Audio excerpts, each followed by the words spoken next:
Hey, Hit Pearls podcast, fans, friends, and followers, and family, Thanksgiving and everything. So hope you enjoyed the segment with George and Alex. Great conversation. In our MVP part with emerging vets and players, we are very fortunate to have Staff Sergeant Dustin Holcomb with us, who was involved in the Army for 7+ years until he was wounded in a deployment in Iraq and came back. So he shares a little bit of his story with us. And I just a little cautionary, if you're listening with little ones or you're sensitive, Dustin's story gets into some graphic detail around some combat situations, and I would just encourage a little bit of caution around that. If that's a trigger for you, a problem, then be careful. Also, there's a little bit of vocabulary, of course, not by me, but Emma kind of goes off on a handle once a little bit, so just be careful. There's a little bit there. So I hope you enjoy the show. I think it just really reveals impact of military service and the sacrifice that our veterans have made and continue to make, and the difficulties they face with their transition. So really hope you enjoy the show. And again, our thanks to Dustin for his service and being on the show with us. So thank you.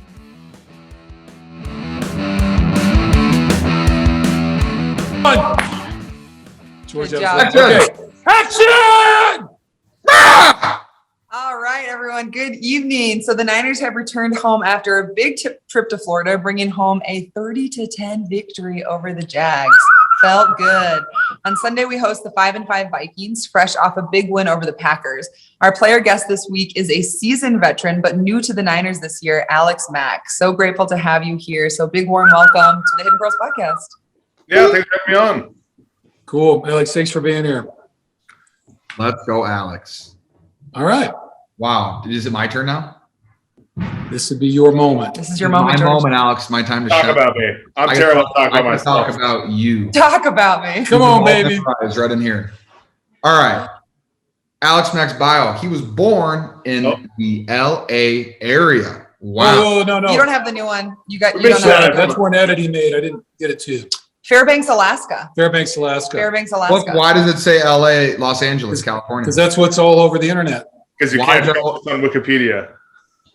Oh, okay. Wait. So, Alex, why does the internet say you were born in Los Angeles? Because someone put that in Wikipedia and I just never bothered to fix it. Because I grew up in Santa Barbara. So Okay. like LA area kind of thing. And so like everyone just assumes if you grew up there, that's where you're from.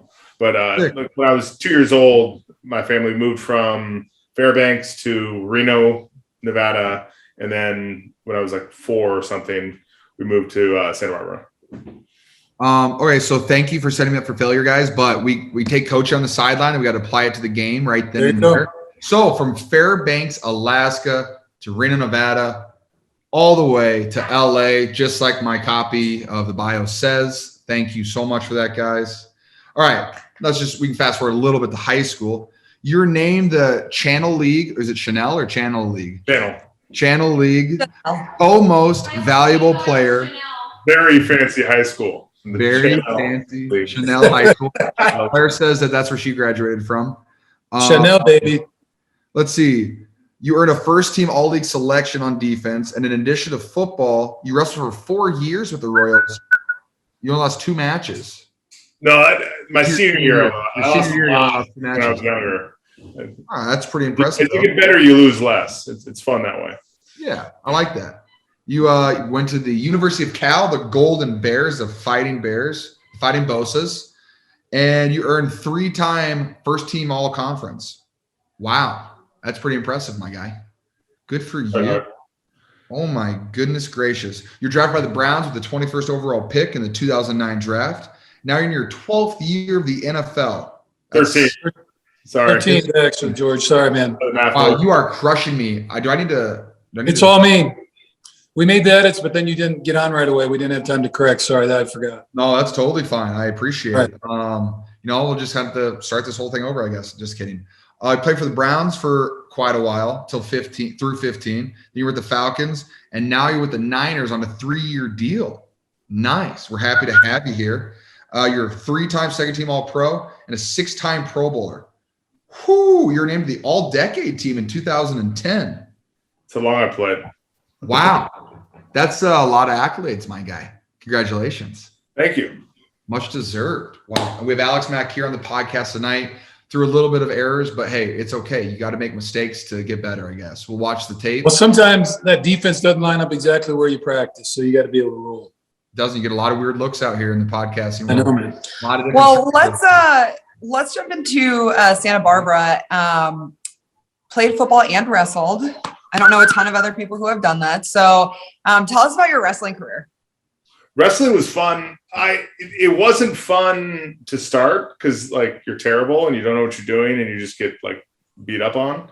But as you get better, it gets really fun. And I started wrestling because we started a new program my freshman year, and they made everybody in off-season football just join wrestling to like bring up the numbers. And so like I automatically did wrestling and I was pretty good at it. And so I kept doing it and then I got better and it was pretty fun. I definitely think it made me a better football player and definitely helped develop me and learn balance and a lot of other things. The other major thing it teaches you is just like confidence. Like if you're in football, you're like one of many people. And if you win or lose, it like maybe is or isn't your fault or, you know, your responsibility. But in wrestling, like you're the only one out there. You have no one else to blame. It's only on you. And the better and more you work, you get all the benefit. Like if you were better at wrestling, you'd win more matches. So like if you work harder, you'll get better. And so it just really taught you how to work hard and, you know, persevere. And so I think wrestling's great. I really enjoyed it. I really am a big supporter of it. And I think it definitely has helped me, you know, be here today on your podcast. Are you a fan of pro wrestling? No, I don't. I never got into it. Not saying like I don't like it. Yeah. I never like really watched it much. I never got into it. But I don't really watch much sports either. Like I never watched football growing up. Like I didn't. I think it's on the script here somewhere coming up. But like growing up, like I didn't have a favorite sports team because like I just didn't watch football. You know, I just liked playing it. I just thought it was a really fun game to play. It doesn't mean I was like a fan of the game. So like I just kept playing it, and now I'm here today. Right. Well, it's true about wrestling, though. I think it does, like, because I've coached O-line, and all my guys, we do the pummel drill. You know, we stand chest to chest, you fight for inside position, and then we'll do a blow whistle, and then it's whoever moves the other guy 5 yards. And just for lowering your hips, you know, body contact and fighting for that inside position, all that kind of stuff. So I think it's, you know, all those kind of things, plus the conditioning and mental toughness. And you're right, there's no one to share accountability with. It's like it's you and the other dude in front of the whole crowd, and there's no hiding what happens. So it's pretty cool that way. In football, you can have like the best game of your life and still lose the game, or you can have the worst game of your life and like your team still pulls ahead and like you win. Wrestling, you can't do that. You can't have your worst match of your life and somehow win it. No, unless the guy's pretty bad. But anyway, so okay, let's see. Yes, it's possible. Technically true. True. Well, so any siblings, and if yes, do you have any siblings?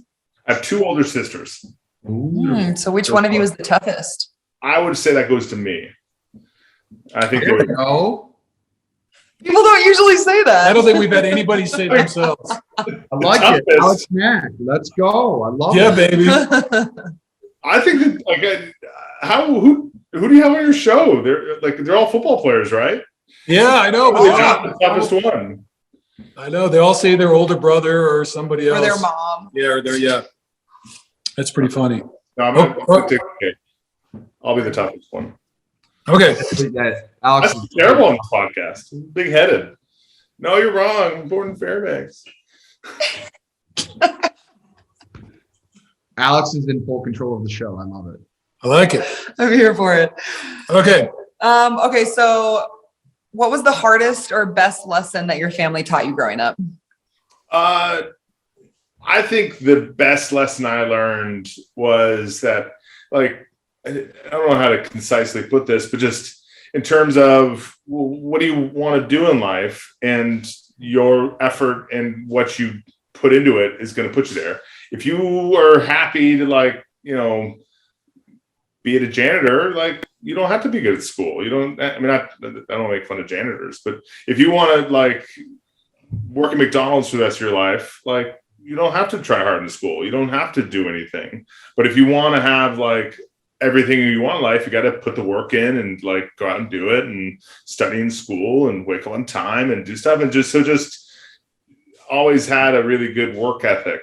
I think they just instilled that, you know, you don't have to, but if you want good things in life, you've got to work for them. There you go. The old hard work lesson. Yeah.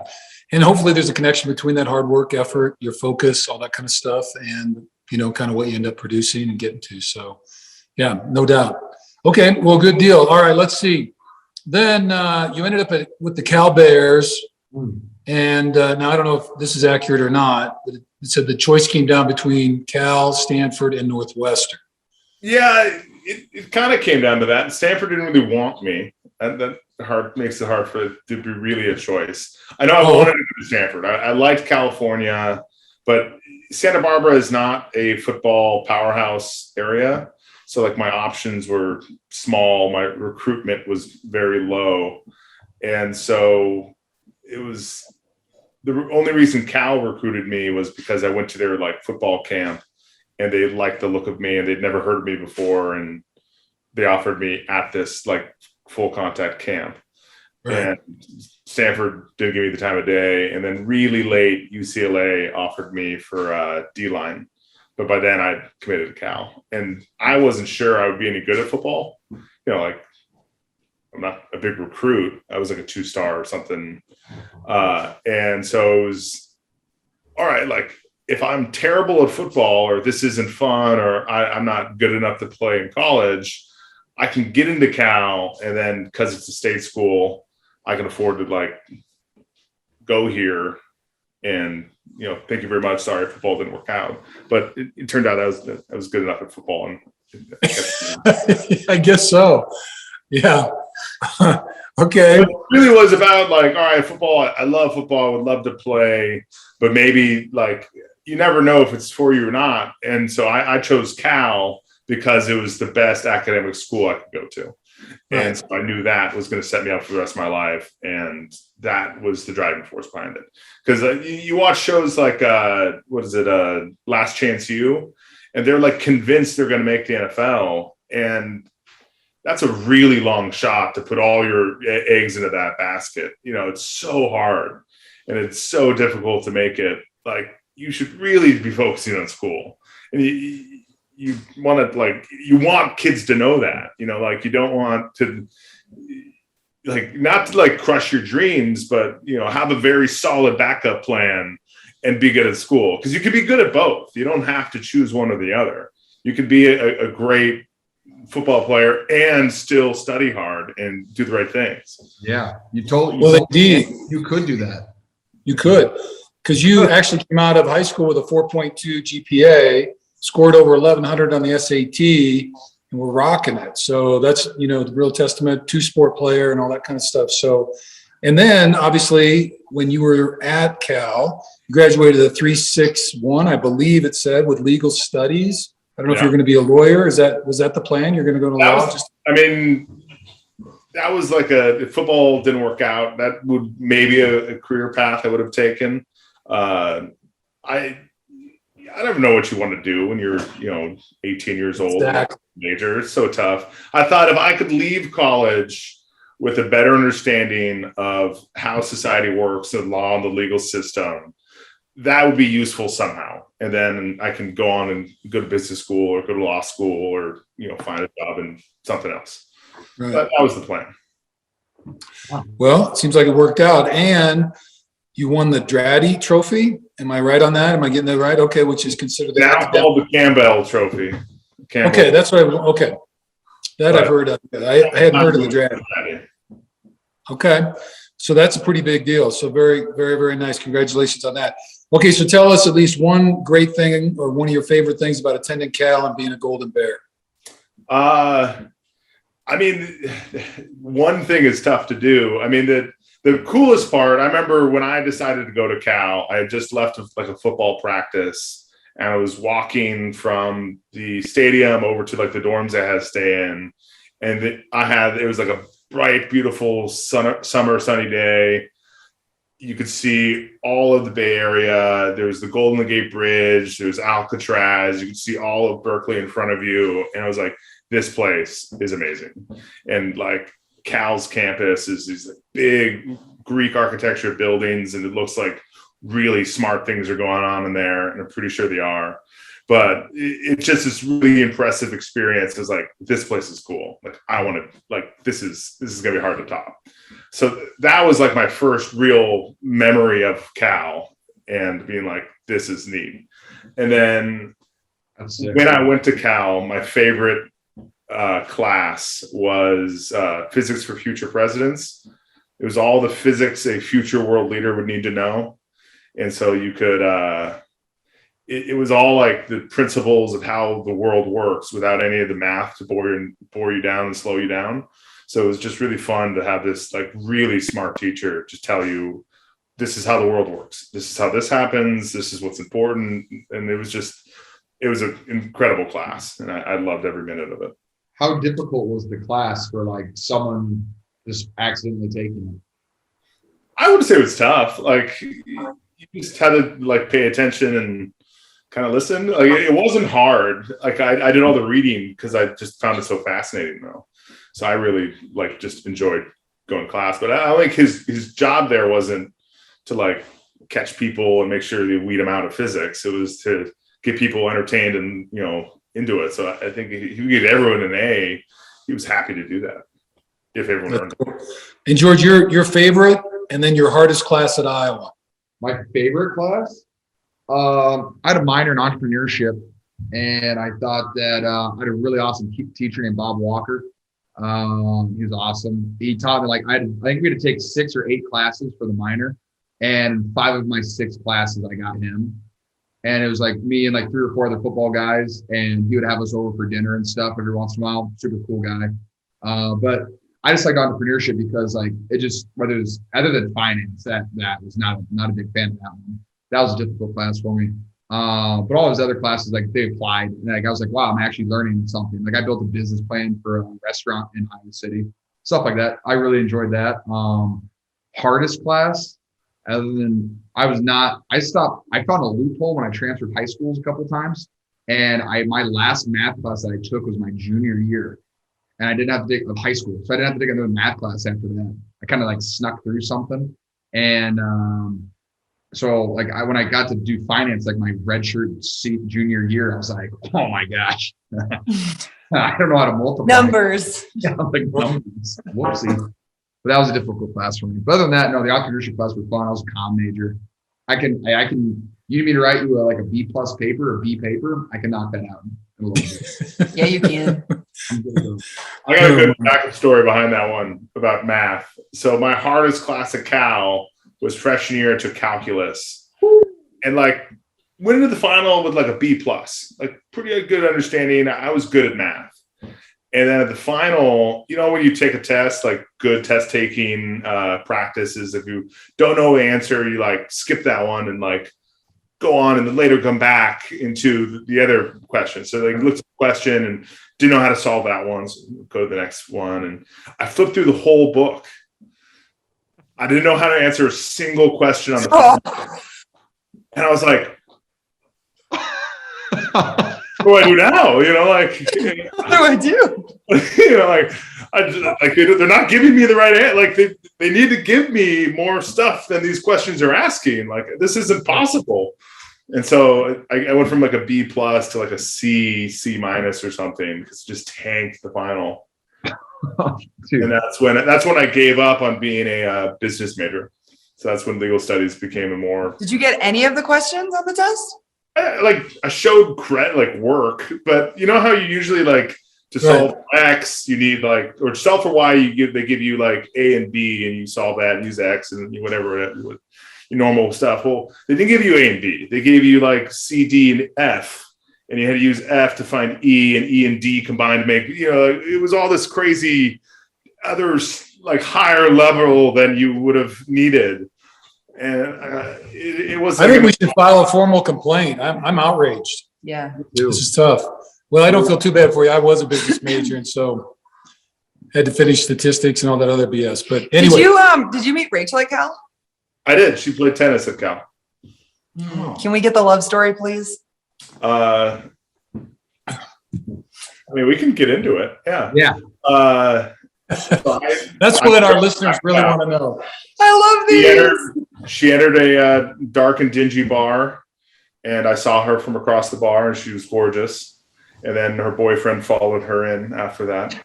And so I proceeded to keep tabs on her until she broke up with that boyfriend. And then I pounced in with like a random roommate when there was some dinner she hosted. I got her number, and then I got her to go out on my first date with me because I was babysitting my coach's dogs, his dog sitting. And so she was like, "Do you want to have this puppy? Do you want to go for a walk?" She was like, "Yes," because she loved it. Who can resist that? It's a good play. Well done. All right. I was smart about it. That's pretty cool. Well, very nice. Okay. Any other familiar? Okay. Well, then you can do that thing. Okay, so transitioning to the NFL, another big time first round draft choice. So tell us about being picked in the first round. Pretty cool. What about going? First round was like where you want to go. And I thought I was going to be I think we said like 20 to 30 was like around the window we were hoping I'd go to. And the big thing with draft picks and everything is you get more chances at not making it the higher you're picked. Because if you're a first round pick and you suck, well, they're going to kind of try to help you along and give you a second chance, or maybe coach you a little more or something. And then if you're a seventh round pick and you suck, well, they'll find somebody else. They'll cut you and get rid of you, and you're done. So the higher you're picked, the more likely you are to succeed. Not only are you probably better and more gifted, but you just are going to get more help to like make it, because you have GMs and coaches and everyone who are like rooting for you to make it, and they'll give you because if you end up sucking, they look like shit. Yeah, they look bad. Right. So it's on their own self-interest. They want to make sure that all the first rounders succeed. So they get a little extra hand. So someone gets to hold your hand, walk you down the aisle, make sure everything's okay. A lot like being a fifth rounder, I would think, don't you think? Fifth round pick, it's going to be tough. I mean, it's hard. I think the big lie in football is that the best people play, and that's not necessarily true. It has a lot more to do with, I mean, if you're amazing at football, you're going to find the field and you're going to make it. You're going to do great. But sometimes the people who they have put more money behind or more draft capital behind are going to get a little extra shoves and helps than other people. And that's just what the truth is. And, it's tough. But, not to say I was terrible and they needed to give me tons of help, but I showed up. I was drafted in the first round, and the center for the Browns took it great. He helped me from day one, helped me out, like coached me all he could. And I can't be thankful enough for that. Like Who was it? What was his name? Hank Fraley. He's now the O-line coach for the Lions, but he was just like an amazing guy, super helpful, a true professional. And I love telling the story because he was just such a good dude to me. And I show up, I take his job. He's better than me when I first show up. Like I can't see the field. Like I wasn't quite good enough. And I thought I caught into it quickly, but just to have him kind of help coach me and tell me hints and tricks and, just be an awesome teammate was really helpful. And so I think that really helped me hit the ground running and like get good pretty fast. Can I ask you a question about him? Do you remember any, like a tip that you still remember that he gave you, like your rookie season? I just remember like we were doing like a play, we were running like power. And so when power and the guy slants or something, you're supposed to like slow down and like take him along with you, or, you know, it just helps if you know what people are going to do. And he was like, hold on, like, oh, he's coming across. And I was like, what, how do you know that? Like, well, you can see the safeties rotating down and this guy's over here. And he just saw like the whole field.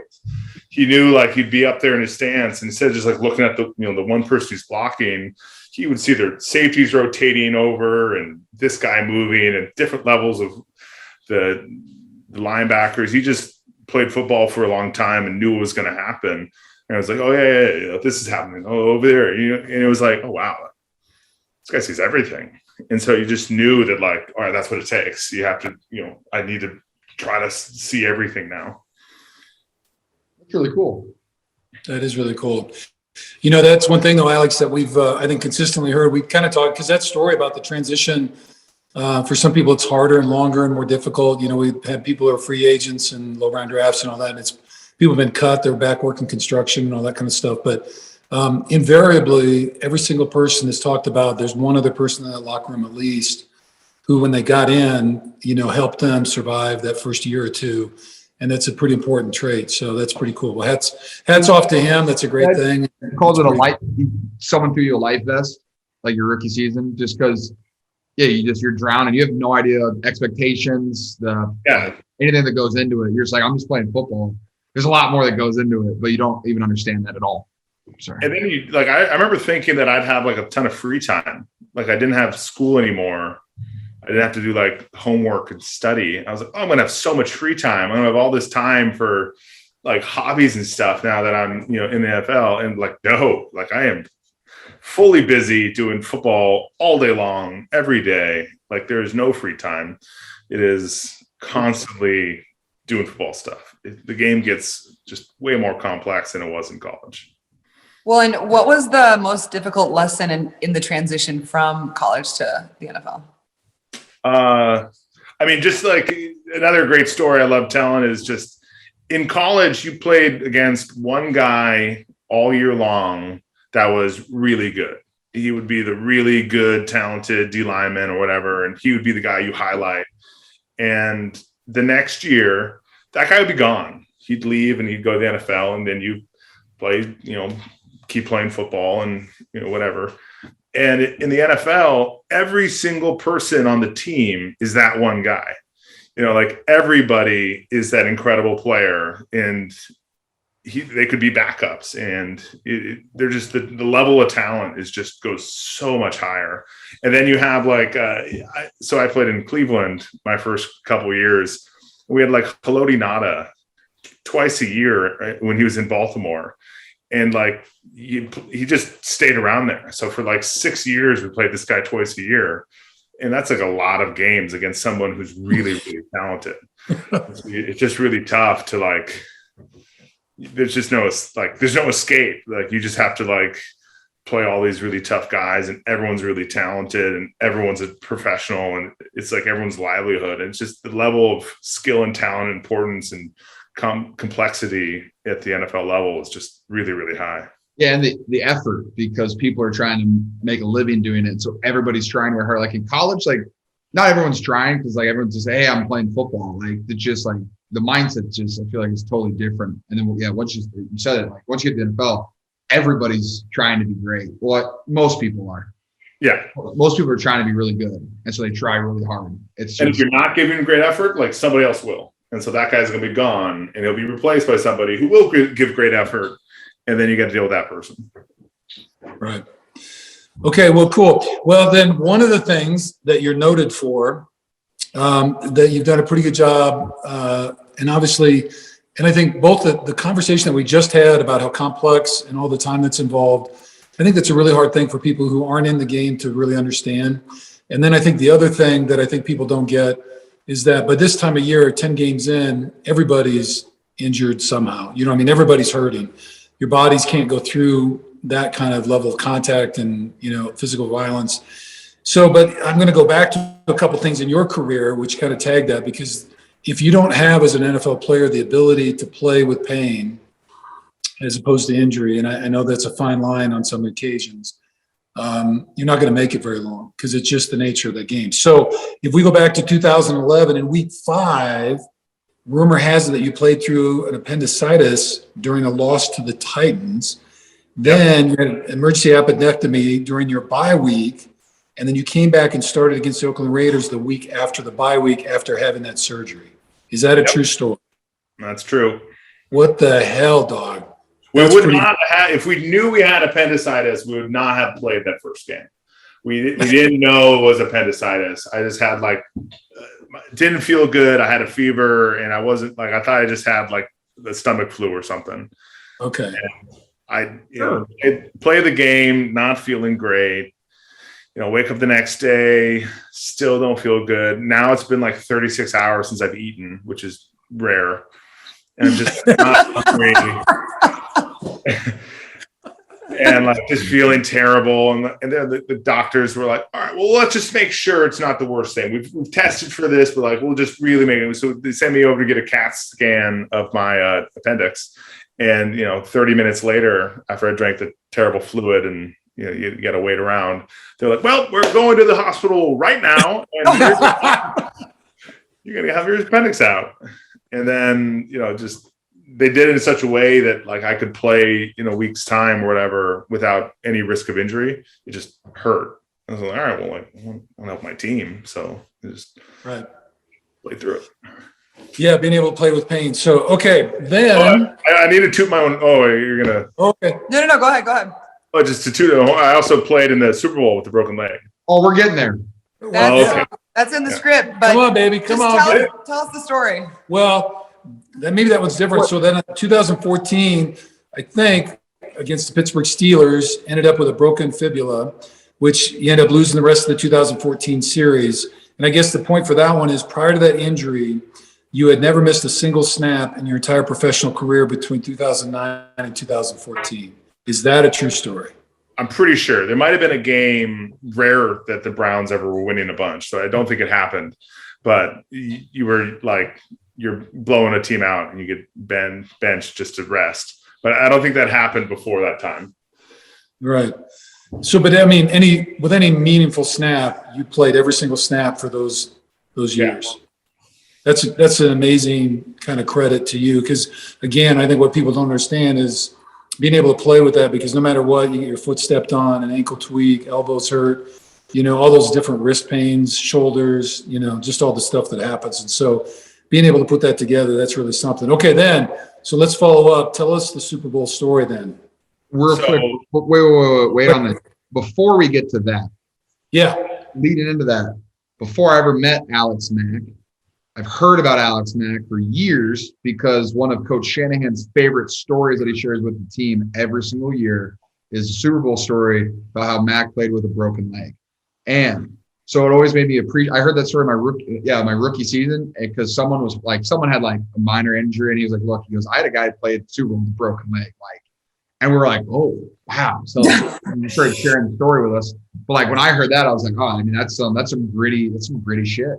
And it's awesome. And so then I finally get the chance to meet you and play with you. So I've always been a fan since my rookie season. So I appreciate you. And I don't recommend breaking your leg to try to play on it. Just okay. Tell us the story, sir. Tell us the story. So I broke it in whatever it was, 2014. So I broke it first there and they put a plate in and they refixed it. And I missed the rest of that season because the ankle, wasn't attached anymore. So they needed to put that back together. So 15, 16, I go to the Falcons and we end up getting a hot streak and winning late in the year in the NFC Championship game. We're playing for the championship. And halfway through the game, running back lands on my leg and it didn't feel good, and, finish the drive. All right, go on the sideline. And I remember moving my leg around and turning to one of our other linemen. I was pretty sure my leg's broken. I'm pretty sure I can hear that bone clicking around in there. And so all right, it's working right now, so keep going. Let's play this game. Let's wait until it actually ruptures and comes out the skin level. Right. Yeah, I think we booted, like I had them like tape up my ankle because like they weren't sure, and they were like, yeah, it's just like it's a sprain, like you're fine. So we like taped my ankle up, finished the game. We beat the Packers to go to the Super Bowl, and like, wow, like what an experience. Because like I had never won more than 5 games in my life in the NFL till that year. Like I just spent 7 years in Cleveland, and we never broke 5 wins. And so to make the playoffs and then to make the Super Bowl in the first year with Atlanta was just incredible. So like confetti and people are celebrating, and we're like fired up to go. And so like I am like at an all-time high. And then we go to the X-ray room, and the like X-ray tech is like, ooh, good, So like legs broken. So like broke my fibula above the plate. So the plate's here, and it broke, above that. And so like feeling high, like feeling low, feeling terrible. And then she's like, yeah, graph. That must be a Cal Bear thing, right? Your hand signal. Emotional level low. Yeah. So like feeling great. And then talked to the doctor, and he was like, oh, like, it's a high break on just the fibula. That's only like 10% of your weight. Like you can play on this. And so like jacked up again, and like Super Bowl, So like it was really exciting. So like for 2 weeks preparing for Super Bowl, I'm trying to get this as good as I possibly can, trying to get that leg and everything, feeling better. And wait, with a break, I mean, what is there that you can do besides nothing? Like, and just let it heal. We shot a bunch of red lasers on it, like anything you could. I did like the sleep chamber, like just anything possible that you could possibly do for that 2-week period. Like I was getting treatment on it, just trying to make it as good as I possibly could to good. So like I didn't do anything that whole 2 weeks. Like how was the Super Bowl? Like I was in the training room, like I didn't do anything, but it was really exciting to like be able to play in that game, to be there and be on the field and do everything else. And it didn't turn out the way we wanted historically. But it was tough. Chance like that. I feel real lucky to be able to just say I was able to play in a Super Bowl. It's not easy to do. It's not easy to do. A lot of guys never do. There's a lot of guys that have 6, 7, 10-year careers and never make a Super Bowl, let alone win one. So that's for the playoffs. That's pretty cool. I mean, I was year 8, and I had made the playoffs for the first time. Like, wow. So. There we go. Well, by golly, 221 will be that year again. Here we are. We're going to get to football in a second. Okay. Then, I came here. That's right. Okay.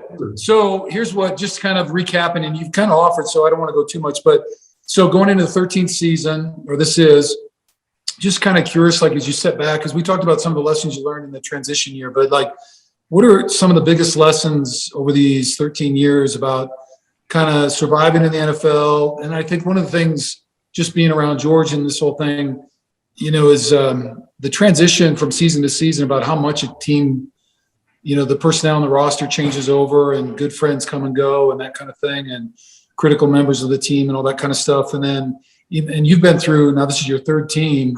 So just, what are some things that have helped you kind of ride through all those things and survive? And what are some of the lessons that you've kind of picked up? I'm always, the biggest thing I could always tell anybody for any job or hobby, goal, whatever, is like the work you put in is what you get out of it. So like hard work and being committed and doing the little things and making good habits are what is going to bring you success. And so the other thing, for football, if you want to be successful in the NFL, it's boring. It's not flashy. It's not fun. Like waking up early, working hard, watching film is not this exciting, adventurous life you necessarily have. I think it's very much you're putting in time, you're putting in work, you're going to bed early, you're eating the right stuff. Like that is what it takes for most people. I mean, I'm sure there's some people can do all kinds of crazy stuff and still be successful, but those are keys, I think, to me, and what have taught me a lot of my success. And then another not so fun takeaway is that it's a team sport. And so you've got to do your part, but there's a lot of things outside of your control. And only thing I would ever want of my teammates the teammates would want of me is me to play my best. And so just every week, putting in the work, doing the best you can, and hopefully things work out. You know, it's hard as a lineman, especially, to single-handedly win a game. I just have to hope that everything I've done helps as much as I possibly can. And I would be one step ahead to make that block because I put that much more effort into it. And that's the way I try to play the game one way all the time. O-line creed.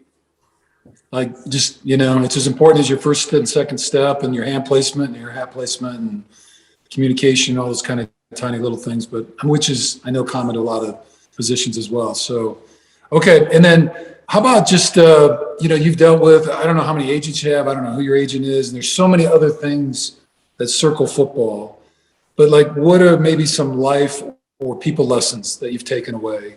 You know, that, you know, what kind of wisdom have you gathered over these 13 years that, you know, just kind of more the business end of things that you've had to deal with over these years? The big thing I've seen is the game. I mean, it is a game, but it is a professional job. You have to take very seriously, and people will try to come and visit. Hang on. People try to come and visit and like do stuff, but like, it's my job. You know, like I can't just. I would love to like go out and have dinner or whatever, but like I have, you know, meetings later, so being boring and, you know, making sure that people around you know that I'm stressed about work and this is really important to me, and I'm stressed about this stuff for the season. And so like I am not exactly available to do everything in the season, and just friends and family know that like I can, you know, I love all of you, but like, I just, you know, I can't make that. I won't be able to do this, you know, that kind of stuff. And then the other thing I would tell any like younger player or rookie is that, you know, I never wanted to go backwards in life. So just because you made in the NFL, I was always scared that at any moment the game can end. And then my earning power has disappeared.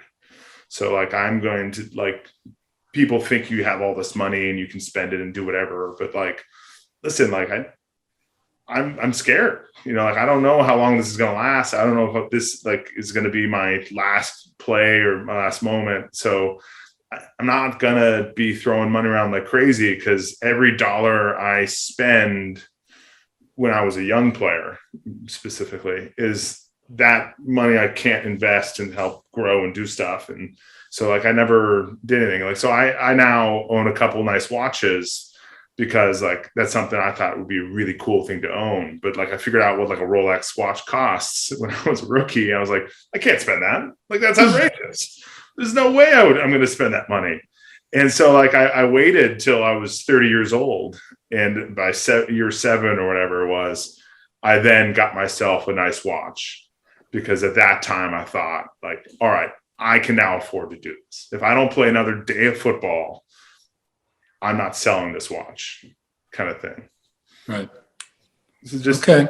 That's a nervous attitude. And I mean, I don't know. Well, but you bring up some really good points. And so just like to summarize though, one is, you know, you talked about really good habits, you know, doing the little things. But the other thing is, I'll just call it in general, this notion of kind of resistance, the things that get in the way of doing the habitual things that lead to peak performance or great performances. And so being able to curtail that, and that is setting boundaries, saying no to things, because every time you say yes to something, you're saying no to something else. And so you want to make sure you're saying yes to the right things in order to be successful. And then on the other hand, yeah, and then the financial side, that's really important too. And that's one of the stats, with the NFL, players that play 4 more years within 3 years after being in the league, 80% of them, don't have any of their money left. And that's a terrible stat for the NFL, and so there's a lot of work around trying to increase financial literacy and investments and all that kind of stuff. Just what you said, just being patient with it.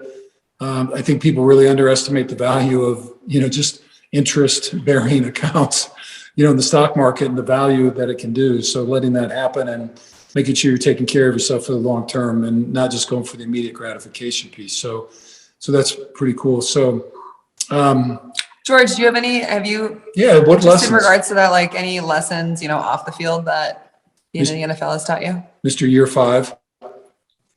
Well, I mean, something that the sports and I think applies to life as well. You need to have a good foundation and a good circle of people around you. For me, I have my family, I have Claire, I have people around me that have helped me get to put me in a position where financial and stuff, have put me in a position to be successful. My agent did a good job of helping us kind of steer us in the right direction. My dad did a ton of research about the things that we needed to do. But we've just got people in place for us that have just made the years go by and the money that came in I was able to do things with it and not just spend it all on. I think coming from a family that, what we did all the time was we weren't spending a lot of money, but we'd go on hiking and vacations that we were driving around and having fun like that. And that's just kind of the same thing I do. We do, me and Claire like to vacation sometimes, go to some fancy places. But other than that, I'm very much like you. It's a boring life, really. You spend all your time in a training room, keeping your body healthy or just, rehabbing something that is nagging you. Or you're at home and you're studying or just trying to have your brain wind down a little bit and get away from football because the weeks don't stop coming and they just keep coming and coming and coming until the season's over. And you want to make sure that you have something enough to look back at and you're proud of it. So yeah, you've kind of hit everything on the head that I kind of think about the same way, Alex. So I appreciate that we think similarly. The most exciting thing I do in season is, the most exciting thing I do in season is I like to go to movies and we'll rent a movie theater and we'll go see a sick movie. Yeah.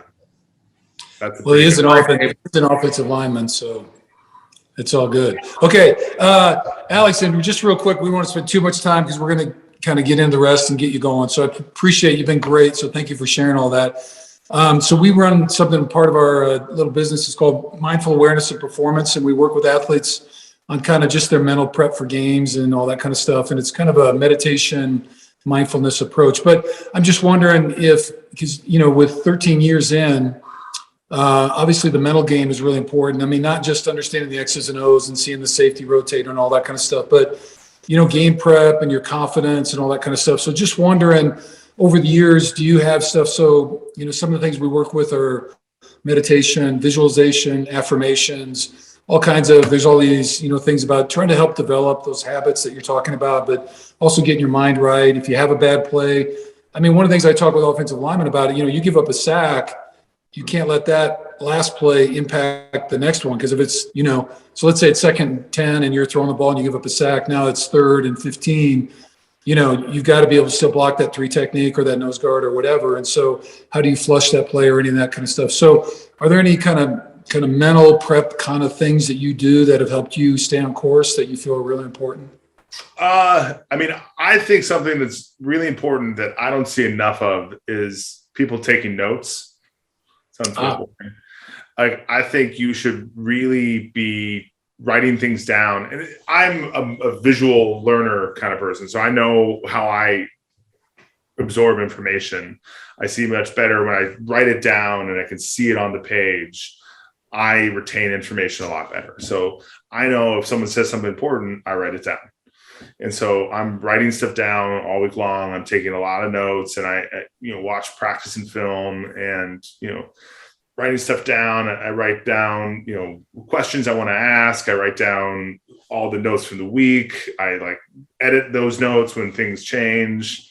And I write down the technique I want to be using and how my technique is looking and what do I want to do? So before practice, I can go back and look at like, all right, like I didn't like how my first step looked. So better first step, it seems silly, but it's just something. So when I'm at practice, I'm working towards something. I'm doing something. I have something to work forward. I'm not just going through the motions. There's things I can be doing out here and see if they work better. And then I watch that practice and I see like, is my first step better? Like still not better, and so do I need to do something else? So, and then before the game, I go through all those same notes. I mentally go through it all. I think about all that stuff. And then I think about what is my technique? How do I want it to look? What are the things I would think about right before the snap in making sure my technique is best? And so I have those things in my head. I have the notes written down, and I think about that stuff pregame about, I want this hand here. I want that, I like, this is how I want things to look. And so I go through all that before the game. And then if things are going good or bad in the game, I know that the only solution to that is, all right, I can do my effort and I can worry about my technique. And if those two things I cover, that's all I can be asked of me. I'm doing the right stuff. I'm like worked on my technique and like, I'm trying as hard as I can. There's nothing, I don't know what else you want from me. And so those are the things I focus on. Yeah. And, the note taking, that's been a common theme with some of our players. And so that's a pretty cool one. And it's interesting for a lot of guys, the note taking and the film work and then the practice notes, that kind of leads into kind of their visualization process, because now they've got a really detailed outline.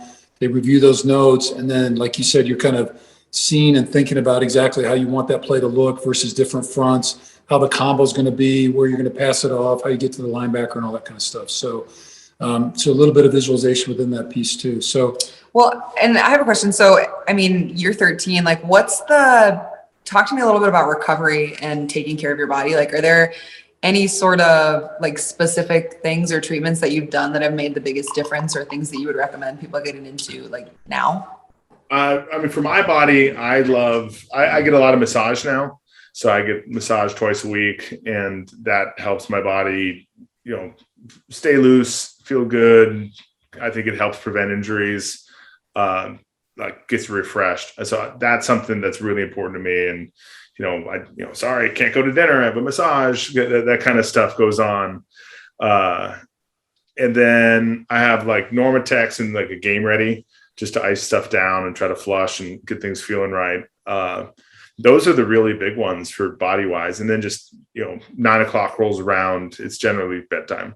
And so being good about turning off the TV, starting bedtime, and be like, oh, pumpkin, you got to go.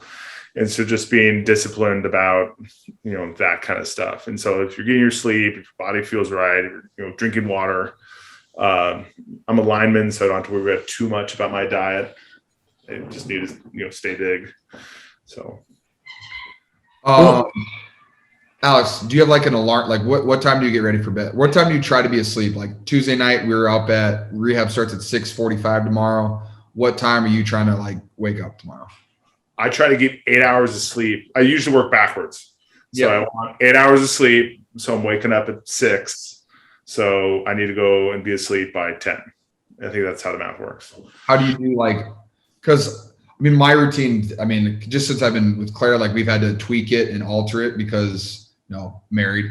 But when do you guys get ready for bed? Just asking. 9 o'clock. 9 o'clock. For about an hour or two. I have an alarm. I have an alarm that goes off at 9 o'clock. It just says go to bed. Just go. It's like, okay. Sorry, we can't finish the episode. Just 8 minutes left. I don't care. I gotta go to sleep. Time to go. Yeah, it's tough. It's boring. That's what boring people do. They have an alarm to make sure they go to sleep at 9. Right. Oh, hi, puppy. Yeah, but here's the thing. Sundays are not boring. No. You know what I mean? Getting the chance to walk out, to suit up, and to play somebody, and you guys are still in a playoff run, which we were totally expecting. So just putting that pressure on. So, all right, well, let's jump. So we got like 3 questions left, and we're not going to take too much long. So, George, I don't know if Alex, did he talk to you about the fashion preview? he mentioned something. I have a pair of shoes down here that I'm terrified. Oh, cool. Let's go. Talk to us about your game day swag and what do you got? Oh, there's no game day swag. I have zero. But I was like, I have a pair of Converse. Like they got cool flowers on them. Ooh, nice. That's awesome. So Converse makes it's kind of beat up because I love them a lot, and so you wear these around, but like they're just like fun summery shoes. Okay. How has your game day non-swag changed since you've been in the league? It's gotten worse. So like early on, I was like, oh, I got to worry about what to wear, and then eventually I'm a lineman. No one really cares what I wear, and I don't really want to focus on to me. That is the last thing I really need to worry about. I have all this other stuff to worry about. So I think for the past couple of years, I wore the same shirt every game day, not because I was superstitious, because I was lazy and I just didn't want to care about it. And so I just would that was what I had. I didn't have to worry about this and just have that one shirt and, move on down the road, and you wear it from parking lot to the locker room. Right. So to me, it's just not an important thing to me. I just don't care much, and I have other things to worry about. And I'm not that flashy. You're not worried about how you look in all those post-game interviews? No, they don't ask me to do many of them. And I respect it. And also I think it's important to be professional and look right. And it's a business trip and stuff. So I'm not just wearing some t-shirt, it's got a collar on it. But I'm not pushing the trends of fashion because it's not something I'm that passionate about. And yeah. What'd she say? She'll get me some Jordans yet.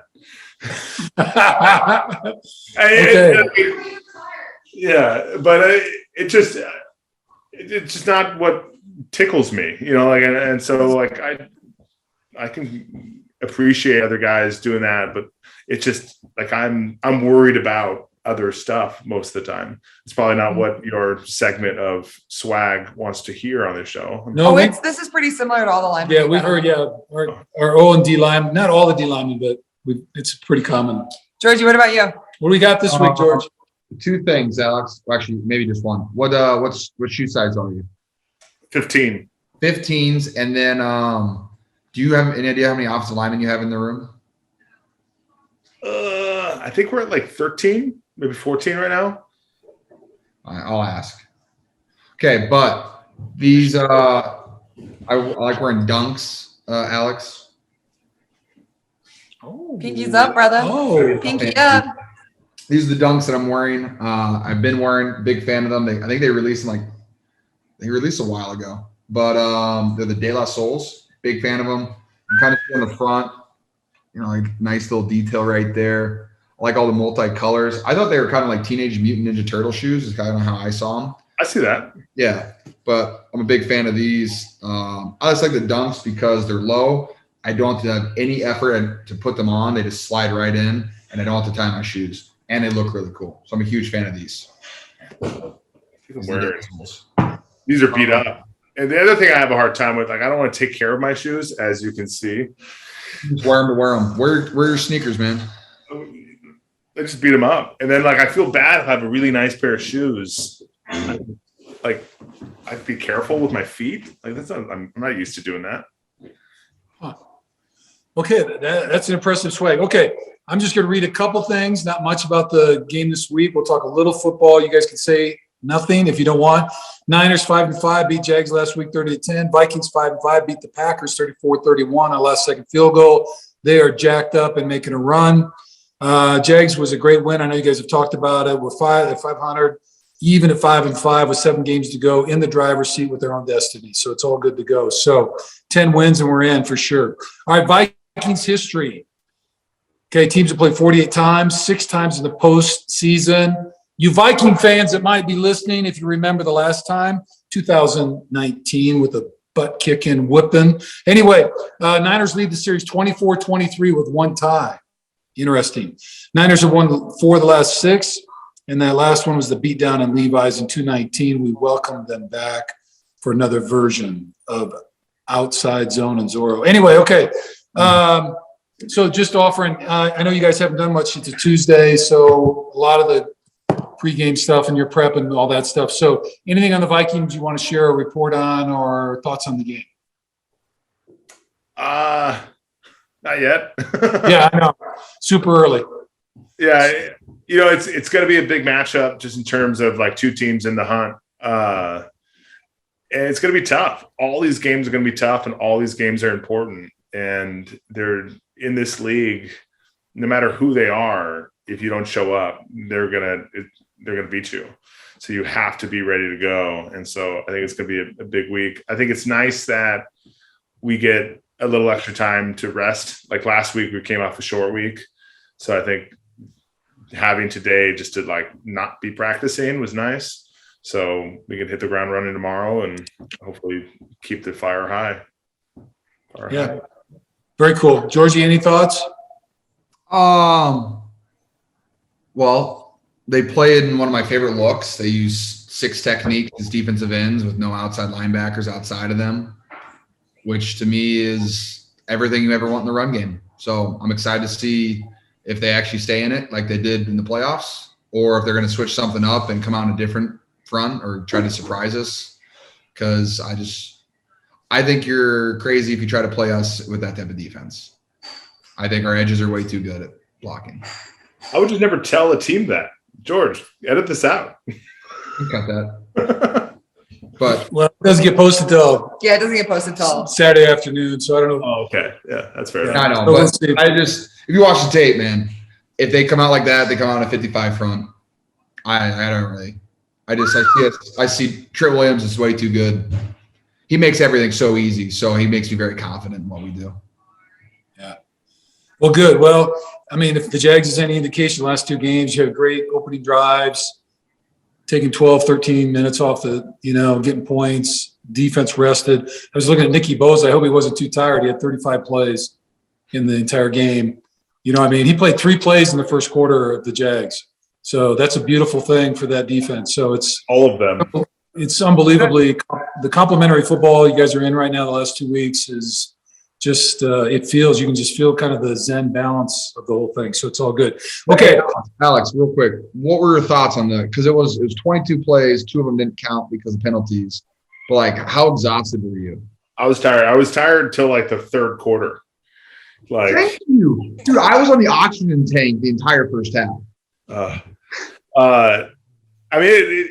I think those, when you are able to have long drives, I think that really takes the wind out of other teams' sails. It's like you're able to like drive down the field the nitty gritty way. And I think that means a lot versus like, it doesn't mean much. I mean, it's great because it's points, but if you get like one play, 80-yard touchdown throw, well, you didn't prove anything with that. Like you got lucky kind of for one play, but can you repeat that?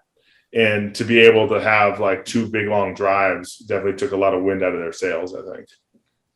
a 20-play drive, it is like a gut punch over and over and over. And think about the offense too. You get the ball back, they're sitting over there for 12 freaking minutes off the clock, which is really like a half hour at least.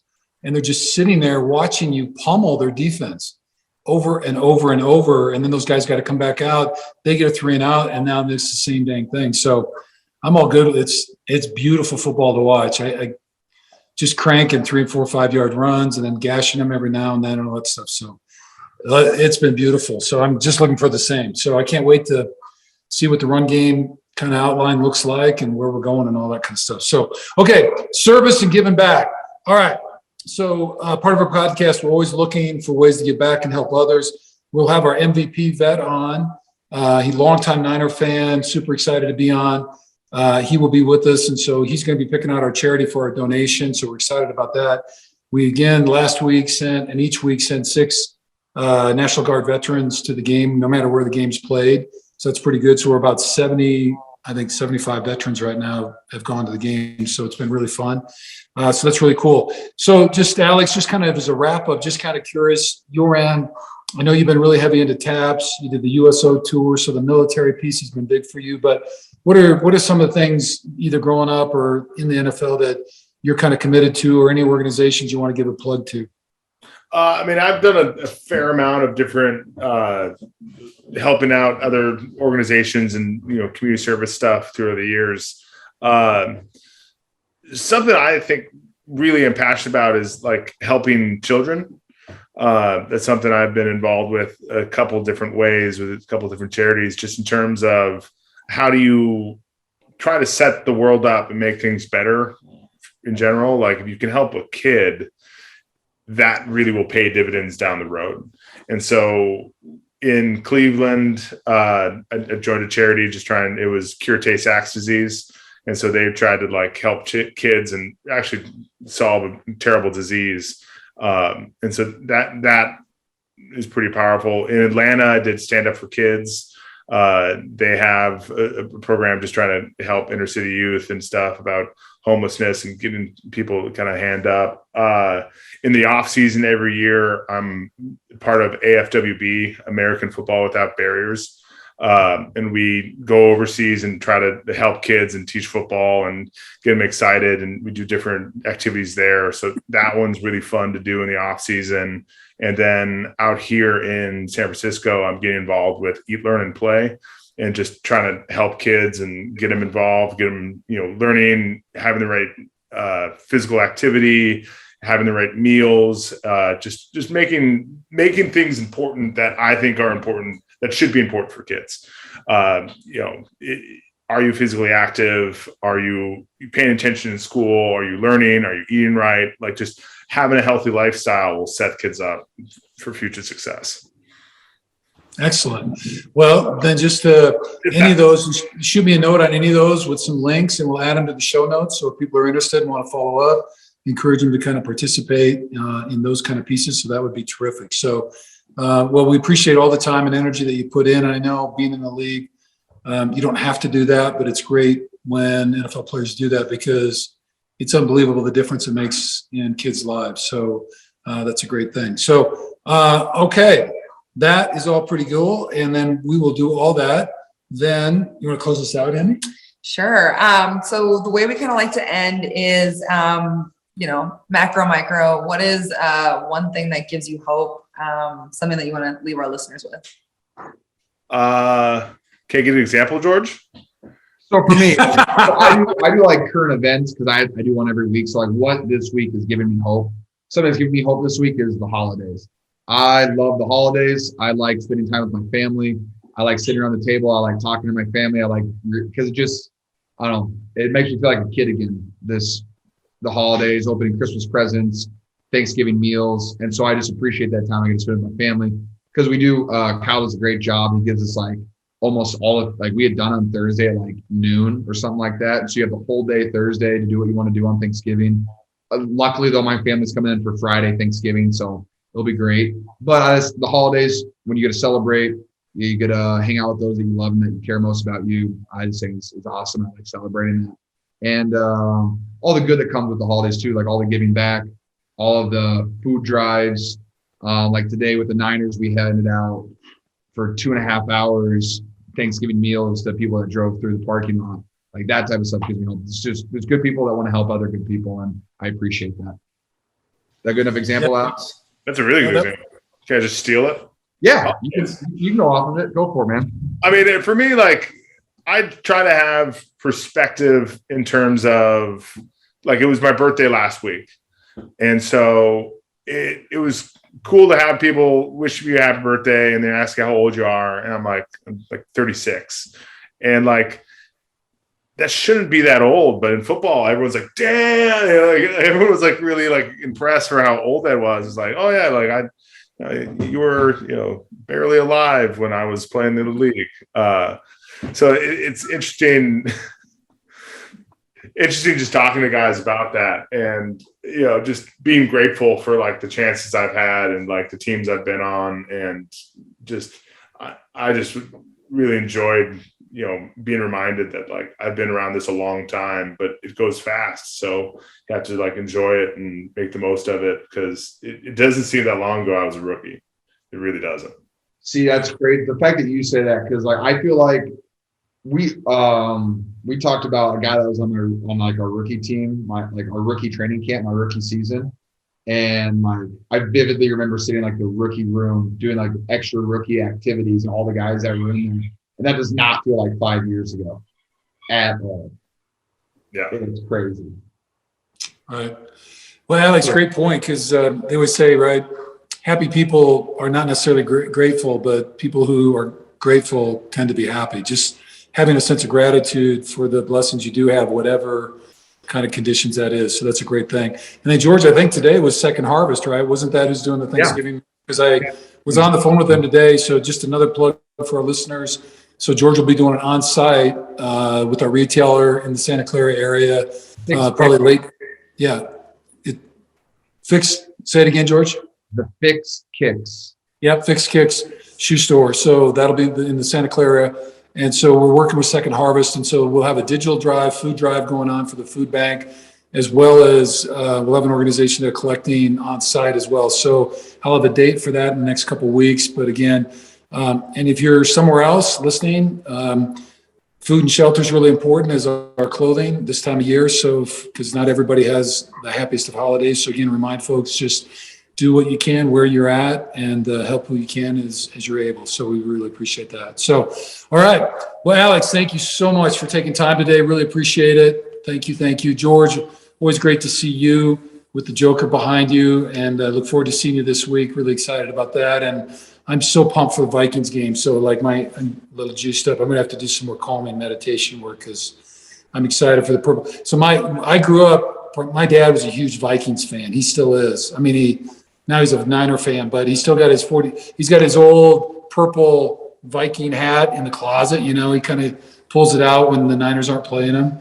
But I'm always for a Viking beatdown. My first NFL game was when I was really little. My dad took me to a Viking game, and it was so cold. All I remember was I was completely frozen. My toes were frostbitten. It was in the old outdoor stadium, right? It was so freaking cold. It was like it was Thanksgiving weekend, and it was unbelievably bitter. But it was so great. I loved it. So, all right. Well, Alex, stay healthy. Let's go get that run game going, pump it up, and all that kind of stuff. Any last words, George? Let's go Niners, baby. Let's go Niners. 5-5, 7 games left, in control. All right. Thank you, gentlemen. Take care. Have a great night. Alex, blessings to you. And hope you have a great week and ongoing season. Thank you. All right. Bye, guys. Appreciate it, Alex. All right. Bye-bye. I'm going to do that again. Welcome back, Hidden Pearls Podcast, friends, fans, and followers. Today, we are super excited to have Staff Sergeant Dustin Holcomb with us. So a little bio on him before we get into this great interview. Staff Sergeant Dustin Holcomb was born and raised near Sacramento. His grandpa lived in Tracy and was a huge Niners fan. So his very first sports memories are of Niner greats, including Joe Montana, Jerry Rice, Ronnie Lott, Roger Craig, and John Taylor, and all the rest. A fandom highlight for him was attending the Super Bowl versus the Ravens in NOLA. And then also getting to be on the sidelines during warmups a couple of times. That is very exciting times. Dustin joined the Army at 19 and spent 7 years as a forward observer directing artillery motors. And close air support while reaching the rank of Staff Sergeant. He deployed to Mosul, Iraq from October 2004 to September 2005 and took part in over 600 combat missions. On April 10th, 2005, he was hit by a suicide car bomb, for which he was later awarded a Purple Heart. Staff Sergeant Holcomb's military awards and recognitions, in addition to a Purple Heart, include 3 Army Commendation Medals and 5 Army Achievement Medals. After leaving the military at the end of 2005, he began working in the fitness industry and kept grinding to suppress what he later realized was severe grief and depression. He eventually came to own his own small business, a fitness center in Redondo Beach. Ooh, I even practiced that before. Redondo Beach area, where he employed fellow veterans. He is now employed with 24-Hour Fitness. LOL, because your girl was too. In the spring of 2017, one of his Army brothers took his own life, and that event led him to MVP and on the path to reaching out and helping other veterans. He provides veteran assistance whenever possible in mentorship, health, and fitness, and in brother and sisterhood. So, Dustin, welcome to the Hidden Pearls Podcast. Really great to have you with us and taking time to share your story with us and your involvement with MVP. Thank you so much for having me. I am very excited to be here. Yay. He said that George was his favorite player. And so, George is my favorite player. And there's one game that I'm going to refer to, and that was the moment that he became my favorite player. Ooh, can't wait to get into that. Well, we already have so much in common. 24-hour fitness and George. All right. Well, let's clear up the 24-hour fitness connection. What's going on with that? So I know, Dustin, that's your GM at one of the stores there in California. So, Luba, what's going on? Why are you an affiliate? All right. So it was like junior year of college. Young Emma was on a quest to find herself and got invited to go live in Orange County for the summer. I swore to my parents I wasn't going to drop out of school or try to transfer and disappear. So while I was there, I got a job at a 24-hour fitness. One of my friend's dads hooked it up, and I was the super positive, like, what's up? I love life type front desk girl. And I cannot remember what. We always need those. I know. Oh, it was great. Especially 5 o'clock in the morning, 8 o'clock in the morning. Like, people do not want to be at the gym. So it's like, we need that spark plug to like, okay, everybody get the juices flowing. Let's get the workout on. And this was at the point in my fitness career. So I was not playing volleyball anymore, but I was like in the training regimen where I would just take a scoop of pre-workout and like dump it into my mouth. And like, that's how I went to work. And people would come in and I'd be like, you're living your best life. Like, oh my God, so many people like hated me, but at the same time, it was so great. So then I went on to become a personal trainer and begged my parents to let me drop out of school and stay in California. Cause I was like, peace and love, baby. Or you wouldn't ask to. I know I did, but it was so good. I fell in love with the beach. So you're not. I know. So maybe someday we'll make it out to your gym. That'd be really fun. That would be awesome. You work front desk for an hour just to, show my employees what being cracked out on pre-workout looks like at the front desk. As long as you do it with a smile, man. As long as you do it with a smile. All that matters. Well, we got the Rams in January, so we'll be down there. Oh, yeah. Oh, yeah. So maybe we'll make a visit. Okay. But we survived the 20. Okay. All good. All right. And then, we'll get into that. So, but let's just jump in because you got the jerseys right behind you. So let's tell the story about when George became your favorite player, just because those are fun stories. So why don't you tell us a little about your Niner fandom history and how you got into the 85 jersey? Okay. Well, just going back, like Joe Montana was my favorite player up until he got traded to the Chiefs. So that was pretty heartbreaking for me as a teenager. But then, he retired and Steve Young carried on the tradition. Of course, Jerry Rice was still with the Niners. Got that, I think it was 94, 95 Super Bowl against the Chargers that, they just absolutely stomped them into the turf, which was awesome. And then there were the lean years with, Jeff Garcia and Jim Druckenmiller and all that, which was brutal. And then my next favorite memory was I actually got to go to the Green Bay Packers game where Kaepernick was his first year as a starter. And it was at the Stick, and Kaepernick ran for like 181 yards, 2 touchdowns, and just, owned them in the playoffs. And that was the year I also got to go to the Super Bowl in New Orleans, which, the end result was not as much fun, but I mean, the Super Bowl experience is like it was so funny because my friend who I went with, my roommate, he was just like, the Super Bowl, the game itself is like part of it. It seems like it's the main event when you're going, but like everything else going around, it's just part of the show. And which was true. And then, yeah, it was disappointing that they lost the game, but it was a lot of fun. It was one of my favorite trips ever. Yeah. And then coming to, the modern 49ers, it was the game against the New Orleans Saints, where George caught that pass at the end of the fourth quarter and single-handedly carried the entire 49ers franchise into field goal territory. And I was like, his exuberance and just the way he plays the game and how hard and he doesn't care about, like, it's so obvious that he's not like, throw me the ball. He's like, I'll go out and just hit somebody and lay him out. Like, he's just as happy doing that as anything else, whether he has the ball or not. He just goes out and has a blast. And that is really inspiring to me. And that was literally the play where he became my favorite player.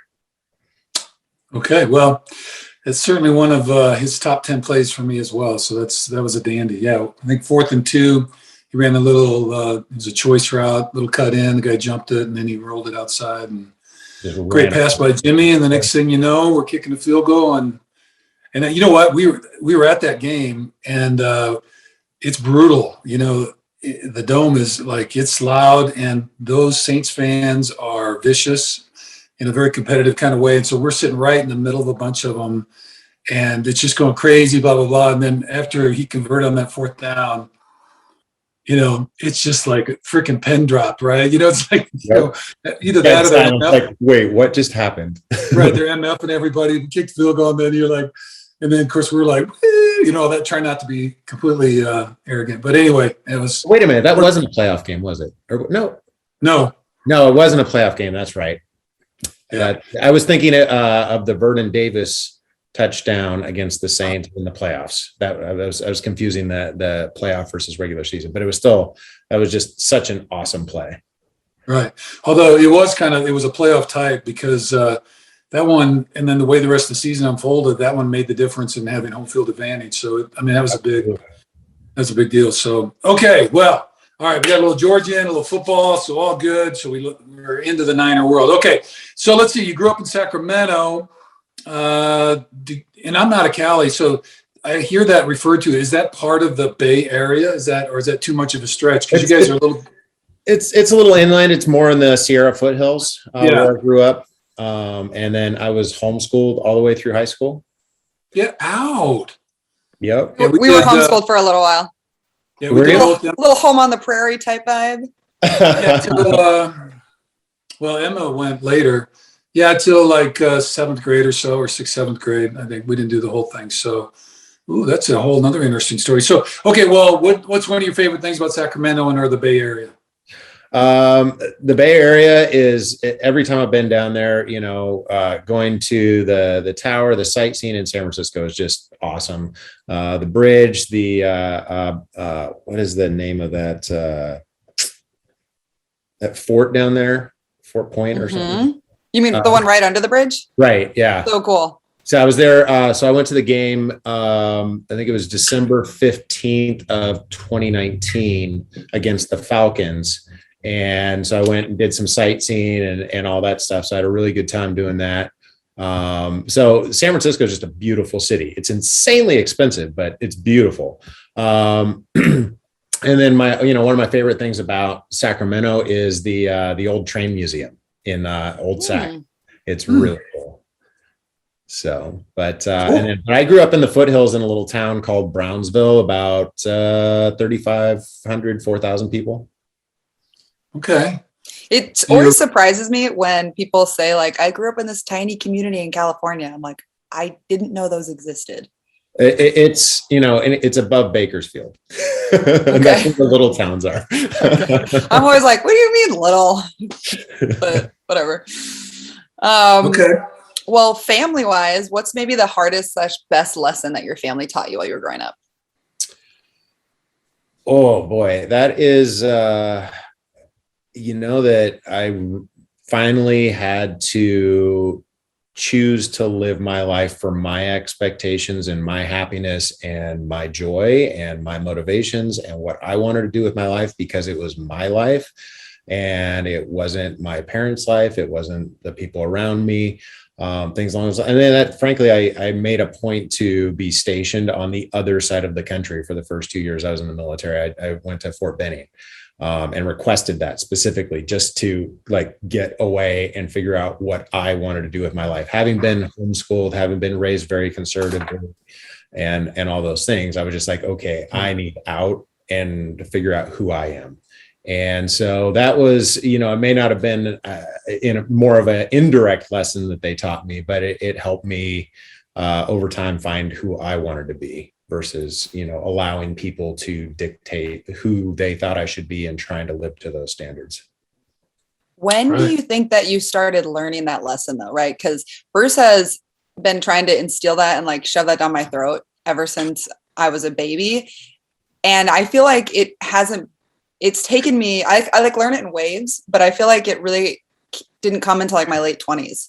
that I actually fully embodied that and like really like, I'm going to swear, but like the level of fucks just like started going down, you know, and people said that would happen when I turned 30, but when did that happen for you? Honestly, when I was 40. Okay. I'm on track then. It took me a really long time. Again, coming from being homeschooled and being a very conservative environment, like I didn't have that school system. I didn't have all those friends and stuff like that. It was just my brother and me, my younger brother and me. And then I joined the Army, and that's a whole different level of somebody being in control of your life. In a completely different environment, like living in the barracks. I went from, having a room that I shared with my brother, or, once he moved out and I moved in with my dad and stuff. And then, going from that environment and then to living in the barracks with 200 other dudes. And again, being told when to get up, when to go to sleep, when to eat, all that stuff, like all the time. And so it was just very different environments. And so it was almost like, growing up was one lifetime, and then the military was one lifetime. And then the 16 years since then has been like, okay, now I'm learning what life is actually about. And so yeah, it was about a year and a half ago where I really started learning who I wanted to be and what expectations I had of myself, and being confident and comfortable in my own skin. Well, congratulations. Well, that's pretty, because, when you're explaining that after the homeschooling piece, because that is hard it's just different to come out from underneath that, because you don't have all the exposure to like other kids at school and all those kind of different ideas and blah, blah, blah, and all that stuff. And then the military is really not a free reign. I mean, you're kind of told what to think and what to do. And so it's like, after you have kind of two extremes like that about, the dominant kind of control, getting out, that would be a lot of freedom to kind of cope with. Yeah. As you made that transition. So there was a lot going on with that. Well, that's an exciting process. Well, there's a lot there. So, well, congratulations on that.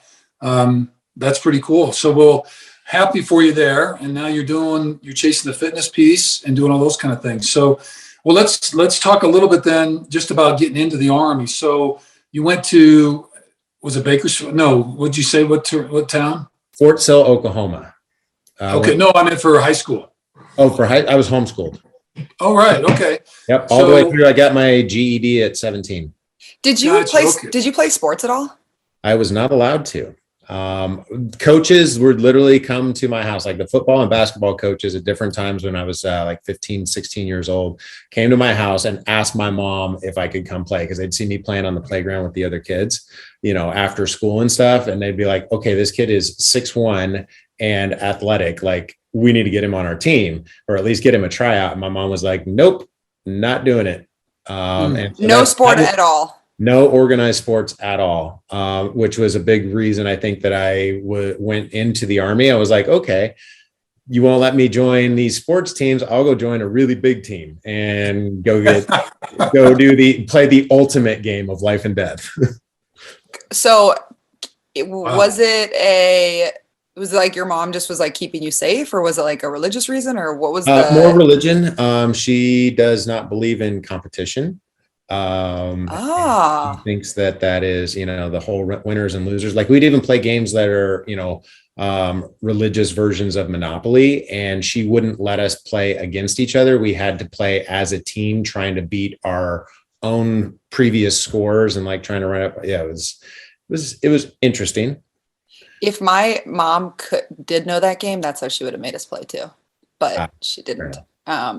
Interesting. What religion denomination are you?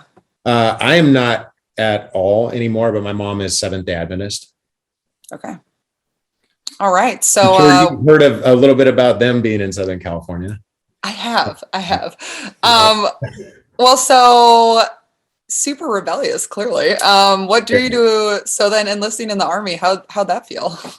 It was awesome. And it was pretty funny because when I called my mom and told her that I'd enlisted, and she just takes a big, deep breath and goes, well, that's not the choice I would have made for you. But I mean, she's, very, very supportive. I mean, I swear she lost probably 10 pounds while I was in Iraq, and she's not even that small. Or she's not even that big. She's like 5'2" and 110 pounds. And she like couldn't eat consistently for that year that I was over there. So, but yeah, super supportive, had prayer groups going for me, all that fun stuff. Okay, so take me through enlistment day. Like, what's the vibe? Or is this like a I'm gonna burn this shit down type vibe, or were you scared? Like, what was the energy there? I was excited. Are you talking about the first day in basic training, or the day that I actually signed up for the Army? I was thinking the day you actually signed up, but either. They actually signed up. So it was late January of '99. I went into the MEPS there in Sacramento, and because I'd gone through my recruiter in Yuba City, and then so once I checked out a couple of the different branches, and the Army was just closer to what I wanted to do. My family, my both grandpas and uncle and a cousin were all Navy. But I did not want to be stuck on a boat for 6 months at a time with a bunch of dudes. Just does not sound like fun to me. So I was like, I'm gonna stay on the land, and yeah. So then, went down to MEPS, took my ASVAB, scored very well on that. And my recruiter just said, okay, well, you did really well on that test. So what do you want to do? And I said, I want to blow shit up. And he goes, I have the job for you. And he's like, you're going to be a fire support specialist. And I was like, I don't want to put out fires. And he's like, no. That's not what it means. It means you're calling in all the big guns. And I was like, oh, that sounds fun. Let's do that. Had you ever, just in following up on the mom question, had you ever been around guns or weapons at all? Somewhat. Like my dad had guns, and I'd lived with him for about the last year before I joined the Army. Like pellet guns and stuff once I was a teenager and my mom wasn't around. Like I'd go visit my grandpa and he'd let me shoot his pellet gun at like 16, but other than that, not too much. Last follow-up question. What's the biggest gun you've ever fired off or called in then? Or weapon in general? Oh boy, that's a big list. One of the most fun weapons that's so many, so many answers to that question. So I fired a Barrett 50 cal sniper rifle offhand. So standing and like this, and it's like a 30-pound rifle, with that fires a round that's half an inch around and armor piercing. Yeah, it's a big gun. And so I fired that offhand, and that was really fun. The other really fun one was a tripod mounted M40 grenade launcher, which fires 40 millimeter grenades, belt fed, fully automatic, and they'll go a football field plus, with big booms at the end of that. That was really fun. So those are the weapons that I personally fired that were really fun. And then as far as calling in a 155 millimeter artillery shell is really fun, especially when you get a fire for effect. So all 6 guns shoot 3 rounds each. And so basically you turn the entire side of a hill into just shrapnel, and boom. Wow. I spent a lot of time talking to the Kiowa Warriors and Apache attack helicopters in Mosul while we were in Iraq, during the combat operations there. Also in training, got to play with a AC-130 Spectre, which is most people's, it's the big 4 propeller cargo planes called the Hercules, C-130 Hercules. Well, what they did was they were like, hey, what if we put these big sliding doors on one side and put all this targeting equipment inside and put a 105 millimeter cannon pointed out of the one door, the 40 millimeter belt fed grenade launcher out of another door, and then a 7.62 millimeter minigun out of the other round. And then we just have it circle at 8,000 feet over the target, just shooting straight down. That was really fun. That was like you just spoke Spanish or Japanese to me. I have no concept of what you just said, but that sounds great. Really big guns, lots of booms, big booms, and they don't miss. It's literally like seeing sparks as the rounds are hitting the target because they're that accurate. Wow. Literally just a big cargo plane circling to 8,000 feet, shooting straight down.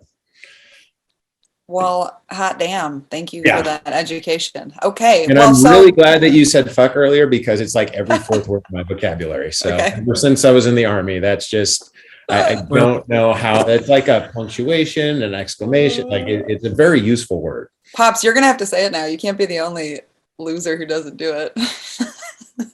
All right. Well, I'm sure it'll come up. Okay. So let's take a trip to basic training then. So how did basic training change you, and what were some of the lessons that you learned there? So, just going back to having never been part of a team, never been in a school environment, 19 years old, they wake me up at 4:30 in the morning and they line us up at the clinic. And the first thing they do is you are lined up and you walk through a door and you get, those pneumatic shots things, they give you the shot. So it was 2 in one shoulder and 1 in the other at the same time at like 5 o'clock in the morning. You like walk through the door, like, oh, and then you walk around the corner and you face a wall, you pull your pants down, they stick you with penicillin. And that is literally your first hour of basic training. Then they shave your head and then take you to your uniforms. Oh, and you have to pay for that haircut.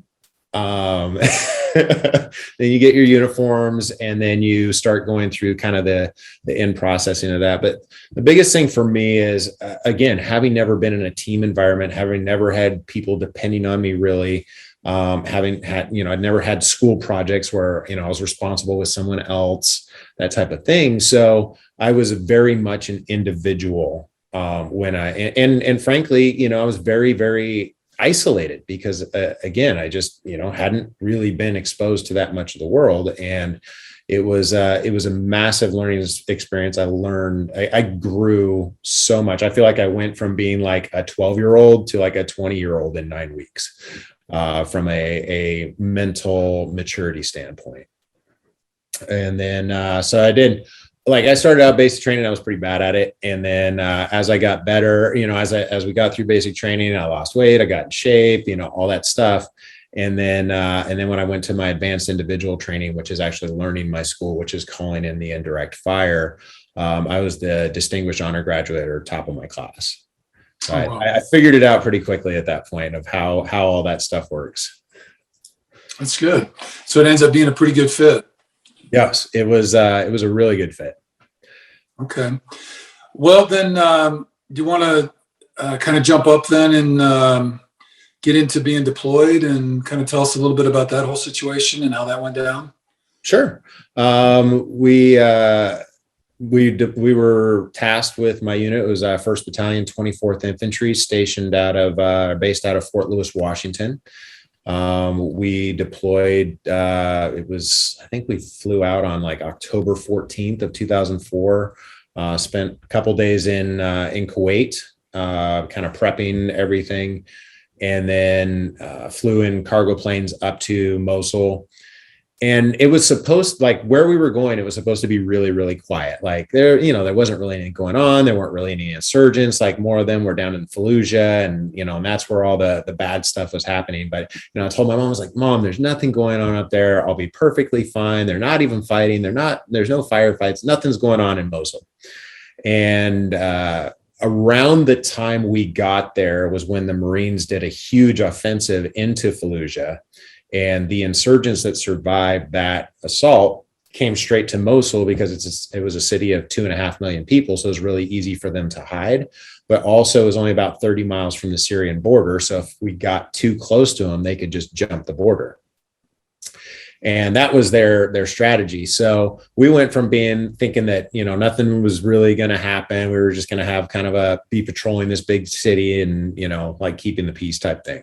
And it turned into we got into Iraq. Let's see, I had my 25th birthday was like the day after we got to Iraq. And then it was about a week after that is when things started really, shit really started hitting the fan in Mosul. And we went down there. My first firefight was on November 11th of 2004, Veterans Day. And that was the day that I found out that bullets really do zing when they go over your head. It's a really creepy sound when it smacks the wall behind you. And, broad daylight, it looked like Star Wars because we're shooting our tracers and they're shooting tracers back, which are the white phosphorus tipped rounds. And I mean, it literally looked like Star Wars in broad daylight, like these and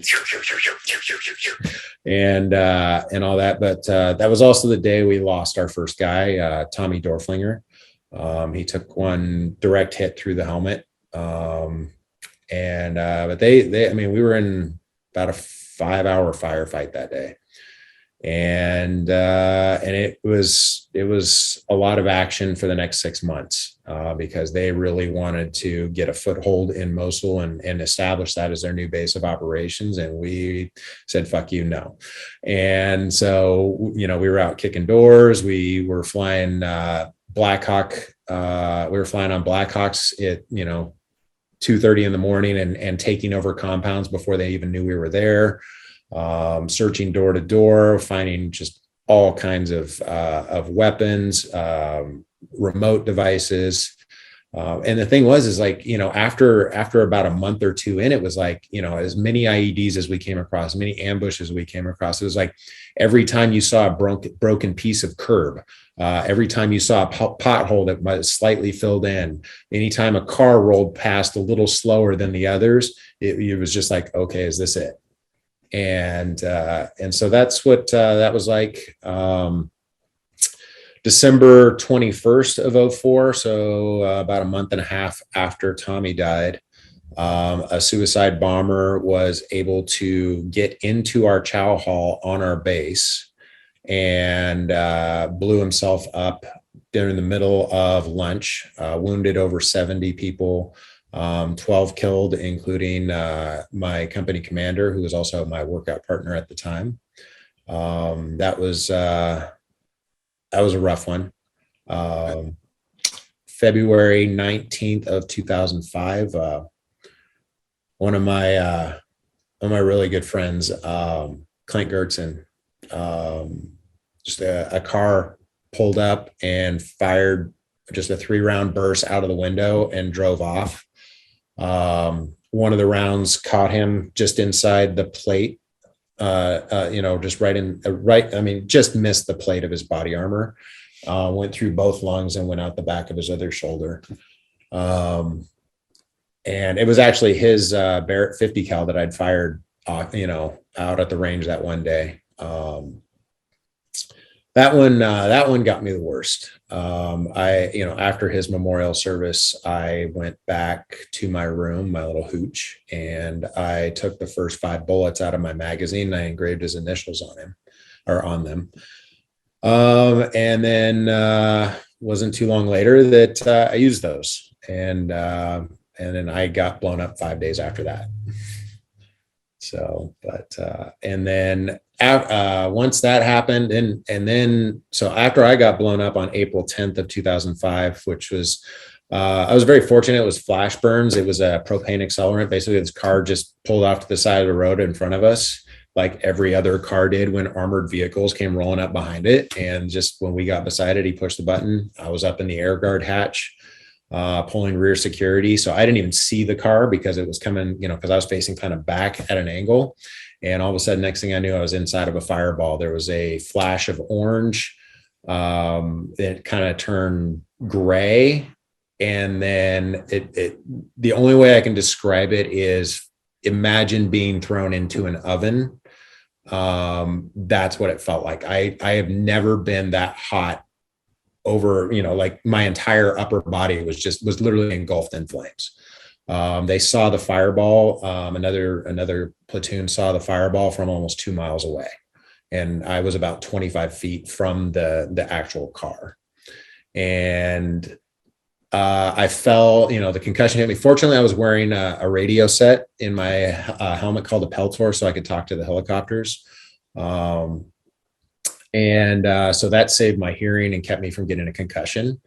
But I remember falling into the vehicle and I was patting myself because I was trying to pat the flames out because I thought I was burning. I fell down into the vehicle like I'm dying. Like, this is it. I mean, it was literally a kaleidoscope of memories and family and loved ones and all of that, like instantly just like flashed through my mind. I was like, this is it. And then I was patting myself. And then I kind of like got enough awareness to realize that my gloves weren't on fire. And I sat up on the bench, and there was only 2 guys down inside, maybe 3. And I get up and I sit up and I look, and they're like looking, just this absolute look of horror on their face, because they didn't even know what had happened. They didn't know what was going on. They were down inside. And I remember looking at them and looking at all their faces and just the terrified looks on their faces. And I'm just screaming, am I okay? Am I okay? Am I okay? And they're like, I think so. Like your face is a little wet, but I think so. So I got back up in the hatch, because we need, obviously you don't want to sit there where a bomb just went off. So I get back up in the hatch, and I was up there for maybe about 5 minutes before the shock wore off. And it was like, my face was raw. Like it basically melted all the skin from here to here. Fortunately, this is a secondary burn, so I didn't get, I can tell where it is. In certain places, like I can see the scars on the inside, on the edge of my nose and stuff. So that's when I was like, hey guys, I need somebody else to take over. This hurts. Like my whole face was stained because it was raw.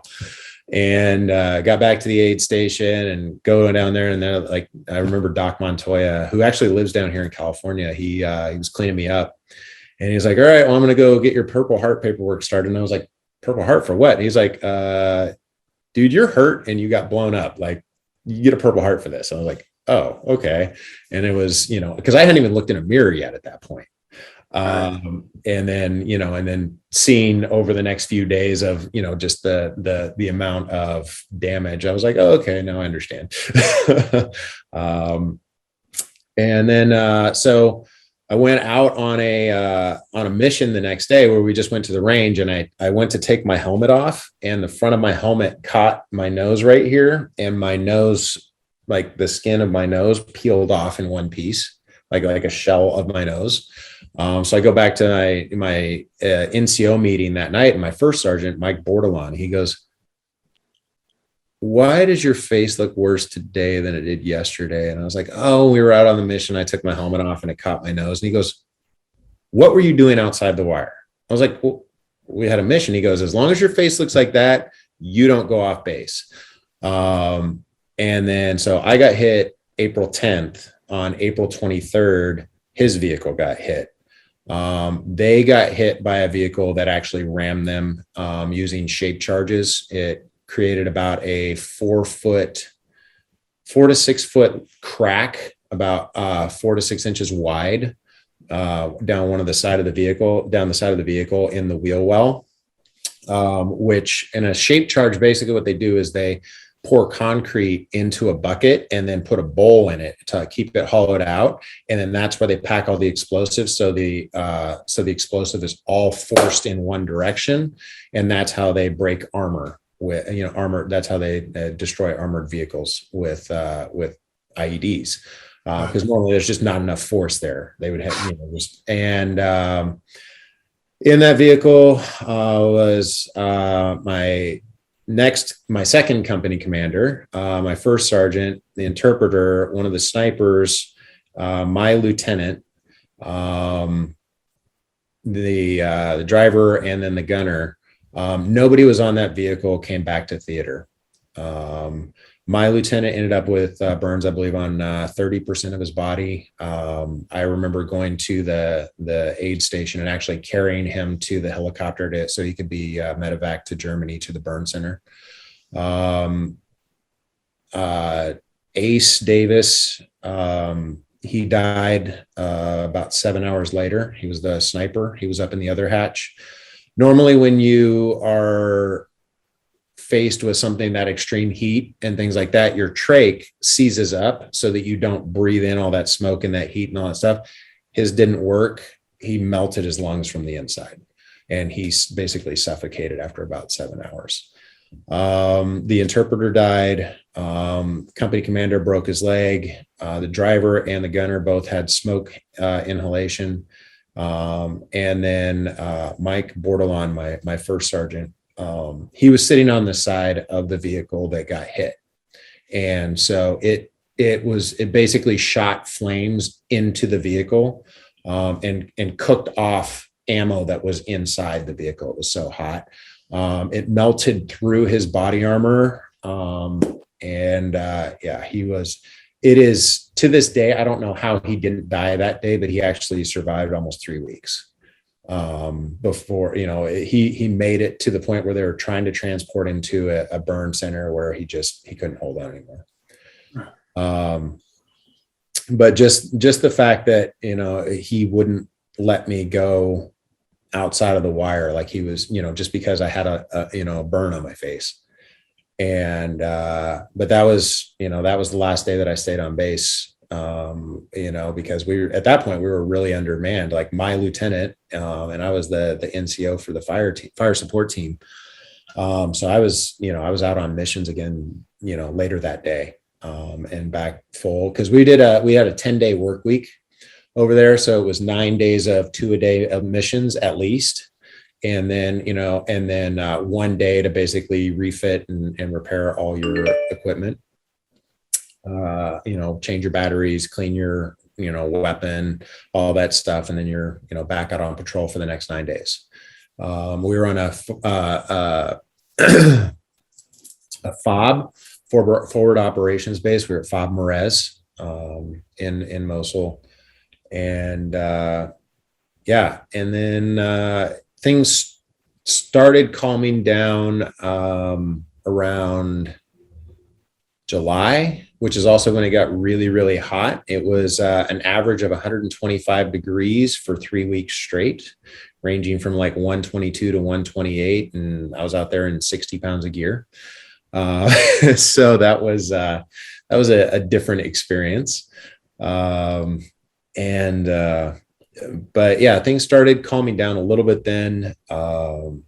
There was still minor skirmishes, but it wasn't like every single day. Like, and we were winning the hearts and minds. Like we were the regular population, that the majority of the city was supporting us and actually starting giving us intel on where the insurgents were and what was going on. So we had a okay partnership with the Iraqi National Guard and Iraqi police. But, it's just, the same thing that happened in Afghanistan. They weren't prepared to take over when we pulled out and left that vacuum. They weren't prepared. They weren't trained. And frankly, they weren't bought in. Like I said, it's way worse than what's happening in Afghanistan right now, which is just absolutely heartbreaking.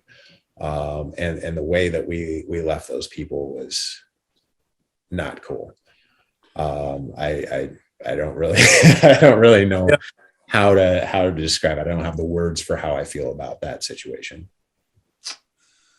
Okay, well, we'll just catch our breath for a sec. So, I just want to say thank you for sharing that, and that's pretty real stuff. And so I guess on behalf of all of us, condolences, for those losses, because I can hear in the storytelling, those are friends and colleagues, comrades and that. And so I really appreciate you sharing the story in the way in which you did. And I really hope that, and this is what I've been striving for with Emerging Vets and Players and the other organizations is I tell the hard shit because I hope it inspires other veterans to do the same, because I know that my talking and being able to talk about it is what saved me.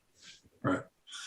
Well, I'm glad you felt comfortable to do that. So that's probably a little bit more detailed than most of our vets have shared. They've kind of, and again, that's, just wherever anybody's at. So, but I appreciate doing that, because it does, I think, paint a picture that a lot of people don't get. You can watch a movie or do all that kind of stuff, but to hear somebody who's been in the midst of it and been through that, it's kind of a whole different piece for them. So I appreciate that. So, well, let's, because we don't want to keep you all day or anything like that. But so, again, I appreciate you really sharing that. So then talk to us a little bit then, because later that year, then you eventually transition back to the United States, and let's maybe just shift gears into that and talk to us a little bit about, that journey for you coming back and then, trying to hit the streets and, incorporate what you've been through and integrate that into your current life and try to figure things out from there. So take us through that. And I guess, up to, because I know there's a big gap in, you get back, I think in 2005, and then you get into MVP around 2017. So, you don't have to do, just kind of generally like what obstacles or struggles did you face when you first came back? And then we'll kind of get into the MVP story. Well, I came back end of September of 2005. And not only that, I'd actually been stop loss. So I spent 7 years in, I enlisted for 3, re-enlisted for 3 more. And the Army involuntarily extended me past my contract for 299 days. I'm sure you guys have heard of the term stop loss. So I got that done. So I was pretty, by the time that happened and I got those orders before we even deployed, I was like, I am getting the fuck out when we get back. And so, I went through the out processing. I had literally one psych eval. It was about 30 minutes with like a counselor and like an assistant counselor or something. And she was just like, oh yeah, I'm here to just observe. And the guy's like, and one of the first questions he asked me is like, so do you feel like you have superpowers? And I was like, what the fuck kind of question is that? And I'm like, this is the psychological help. These are the psychological questions you guys are going to ask. I don't need this shit. And the other thing is, I'd only been back for like a month from combat, from being shot at, from my friends dying. Like, that's not enough time to process that and figure out what you need or how you even feel about it. I didn't know what my emotions were. I was lying to myself. I was convincing myself that I was strong enough. I wasn't affected. I was fine. Because I had to be, for me, like that was just my mindset is no, I'm fine. No, I'm fine. And, I just poured myself into work. I was working 7 days a week as a personal trainer, became a fitness manager with 24-hour fitness. Then a year later, a general manager, and just, and I'm like, no, I'm fine. No, I'm fine. Went through a very quick marriage and divorce in under 2 years because I had all this stuff that I was not processing that I needed to, this grief, this sorrow, this rage over, and just, I don't know, there's just so many different ways to describe it, but it was just, it's just a mixture of emotions. It's like whirlwind of just emotions and energy that I didn't know what to do with. So I just put it in a box and ignored it for quite a while. And it was about 2016 living down here in LA. I had left 24-hour fitness, was working for a commercial equipment finance company. It just wasn't something I was passionate about. So I wasn't enjoying it. It wasn't going great. I was having relationship issues, some financial issues. And I got so much anxiety that I couldn't sleep. And I just started spiraling. I literally like basically catnap for like 2 to 3 hours of sleep a night. Because every time I'd wake up, it would just be like, all these things would just be spinning. And it finally got to a point where like the last, 2 weeks or so of that spin cycle, I literally fell asleep every night thinking about how I was going to kill myself. And what really pulled me out of that was, I have a really, really strong supportive circle of friends around me, including other veterans, but especially, around here. And again, I think the reason that I haven't been isolated or haven't felt isolated the way that a lot of veterans do is because, again, having been a personal trainer and having to talk to people all day, every day and connect with people, like I'm just real. And so my friends like have all heard all of this shit and then some. And they're very supportive and they know when I lose my shit that it's not necessarily them and I'm not going off on them, but it just I've been reading a book called The Body Keeps the Score, my therapist at the VA, and basically what it helped me understand is that because of the chemicals that your body releases under high stress environments, when you're at that level for so long of being having mortars falling on your base, being in combat patrols, all this stuff for a year, like your body still, anytime you're stressed, it's like, okay, we're at it, let's go. And so you go from a 1 to a 10 in your emotions, like before you even know what happened. Like you don't even know you're pissed. And suddenly you're like punching holes in walls. Like, wait, why am what's happening right now? Why is my hand bloody? I mean, I've literally been there. And so, going through that stuff, but, anyway, in 2017, it was, I think it was late March of 2017, Nick Becker, put a shotgun in his mouth and pulled the trigger. And he was a guy that I had, been in Iraq with. And I posted, like I said, I'd come out of that because of the circle of friends around me, and out of my depression, or, that extent of my depression. And then, Nick killed himself, and I saw, I'm fine. I got out of it last time. I don't need help. I'm good. I was just in a bad spot, whatever. And then when he killed himself, it hit me really hard. And I was like, I was this close to doing that. I need to talk to somebody. And it was crazy because one of my former bosses hit me up, and he's like, hey, I don't know why I didn't think of this before, but there's this veterans group that meets at the gym that I work at, Unbreakable Performance. And it's called Merging Vets and Players. And you should come check it out sometime. And I was like, okay, sure. I put it off for like a couple of weeks, because I'm just like, that's the last thing I need, is go sit with a bunch of veterans and hear all the sob stories and all this shit. And exactly, that's the last thing I needed. And but I went, and like sitting in that circle, in that fireside chat, and doing the workout first, it felt like home. It felt, because you can tell people, like civilians, like what happened, but really being able to describe the emotions and thoughts that are going through your mind while you're in that situation, like only somebody that has been through that is going to be able to truly relate and understand, and can look you in the eye and go, yeah, I get it. And to sit in a room with 40 other people and have them all be able to look me in the eye and say, yeah, I get it, and not even have to say it, but just to understand it. I remember I was sitting in the corner, and, and I introduced myself, because I was new as my first session. I was like, yeah, I'm Dustin Holcomb. I was a staff sergeant in the Army, deployed in Mosul, Iraq. And then I just started talking about Nick and why I'd come that day. And I just broke down sobbing. And I remember Junior, he came over to me, and he just sat there, and he just put his arm around me, and I just sobbed on his shoulder.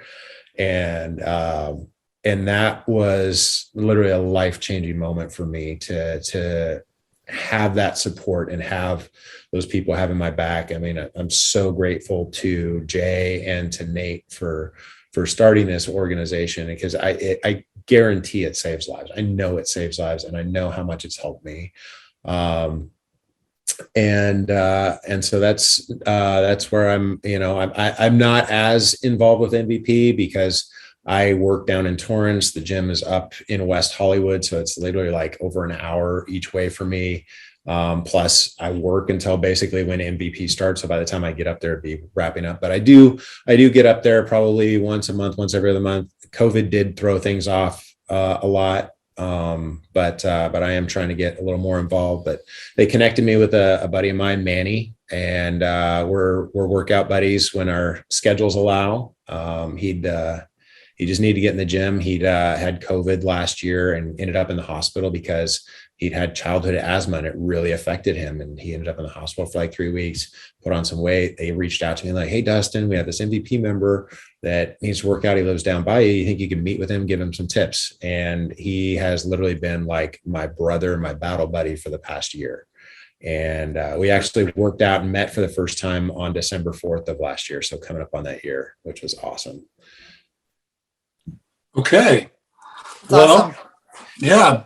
Well, that's a pretty cool story. And that's, it's those are common themes that we hear about MVP and being able to make that connection and do that kind of piece. So we're going to talk a little bit more about MVP in just a second. So, and again, I want to say thank you for sharing that story about your transition coming back and some of those things.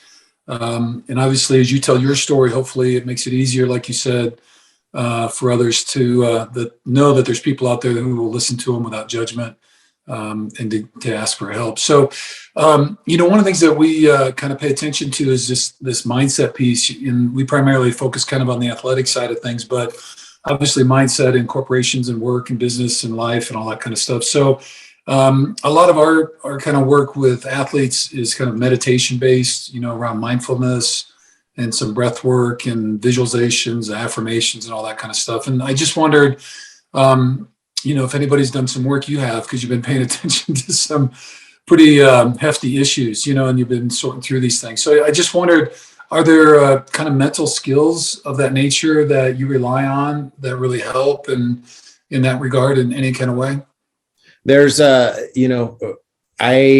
do still have a hard time like just sitting still and keeping my mind like completely at peace. Like my brain just does not stop.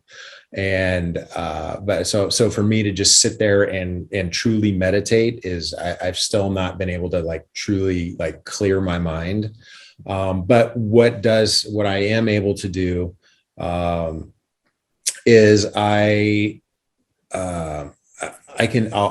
take, just force myself to like take a few deep breaths, concentrate on slowing my heart rate, and just in through the nose, out through the mouth, and just really concentrate on feeling my heart beating, and just like consciously trying to slow it down. So that's one thing that I've found that and again, it doesn't work all the time, like in a busy, if I'm at work and there's a whole bunch of people around or something like that. But when I'm on my own and I'm like in my own head and spinning, that's something where it's just like, okay, I just need to slow my heart rate down. I just need to calm down. So that's one thing I've done. What I'd really love to see, and this is something I'm actually working toward. I'm working with a group called Rise Together to bring legislation to Los Angeles. And part of the program is a massive part of the program is to help with the homeless crisis that's happening here. But a big part of that is veterans. And when you consider that the Army took 9 weeks of basic training and 7 weeks of advanced individual training to turn me into essentially turn me into a weapon. Like they put a weapon in my hand in the first week, and basically whenever I had that weapon, I was referred to as the serial number of my weapon. And 010 one shot, one kill, 002 aim center mass, 003 one shot, one kill. So you're literally chanting this every time you put your weapon away, just normalizing killing, normalizing talking about it, normalizing being a number. And so truly, like I said, truly feeling weaponized. And then they use you for however long you're in, and then you're just out, and they don't teach you how to turn it off. They don't teach you how to unload it. They don't even teach you how to turn the safety on. And your chain of command actually, at that time, like ridiculed you for like needing mental health. Like, oh, what are you, a pussy? And it's like, and I mean, I don't know if you guys saw the movie. Oh my God, what was that movie with, I can't remember what it was now, but it basically, the commanding officer goes, oh, we can't have the guy seeing someone like you here, like at the VA needing mental health. I think it was Thank You for Your Service. I think that's I think it was that movie. I think I was, anyway, it was a few years ago. But that being said, and that was the mindset at that time. And it's just like my goal and what I'm working toward with this organization called Rise Together is we want to create a city-funded program of peer-to-peer counseling where it is a 12-week transition program. Once you come out of the military, it's like, you're getting out of the military, come to Los Angeles. We're going to help you. We're going to help you with your transition. We're going to help you with group counseling. We're going to help you with peers that have transitioned out. And by peers, I mean veterans who have already gone through this program and are now paid by the program to help other veterans transition, and then teaching them job skills, guaranteed work either with the city as part of the peer program or with private companies that are partnered with us to do that. And that is our goal, is we want to start that here in Los Angeles. The money's already in the budget. It's just a matter of, taking it out of the corrupt politicians' hands, which is craziness. But that is our plan, is we want to model this program in Los Angeles and then make it more of a national level. And then hopefully, like someday, my goal is that this will be required before you can transition out of the military, is a minimum of 12 weeks while you're still paid by the military, while you're still under UCMJ. So you're under chain of command, and they know you have to go to your meetings. You can't just sit on your couch and get drunk. You can't just sit here and collect unemployment. No, you have to go to your meetings.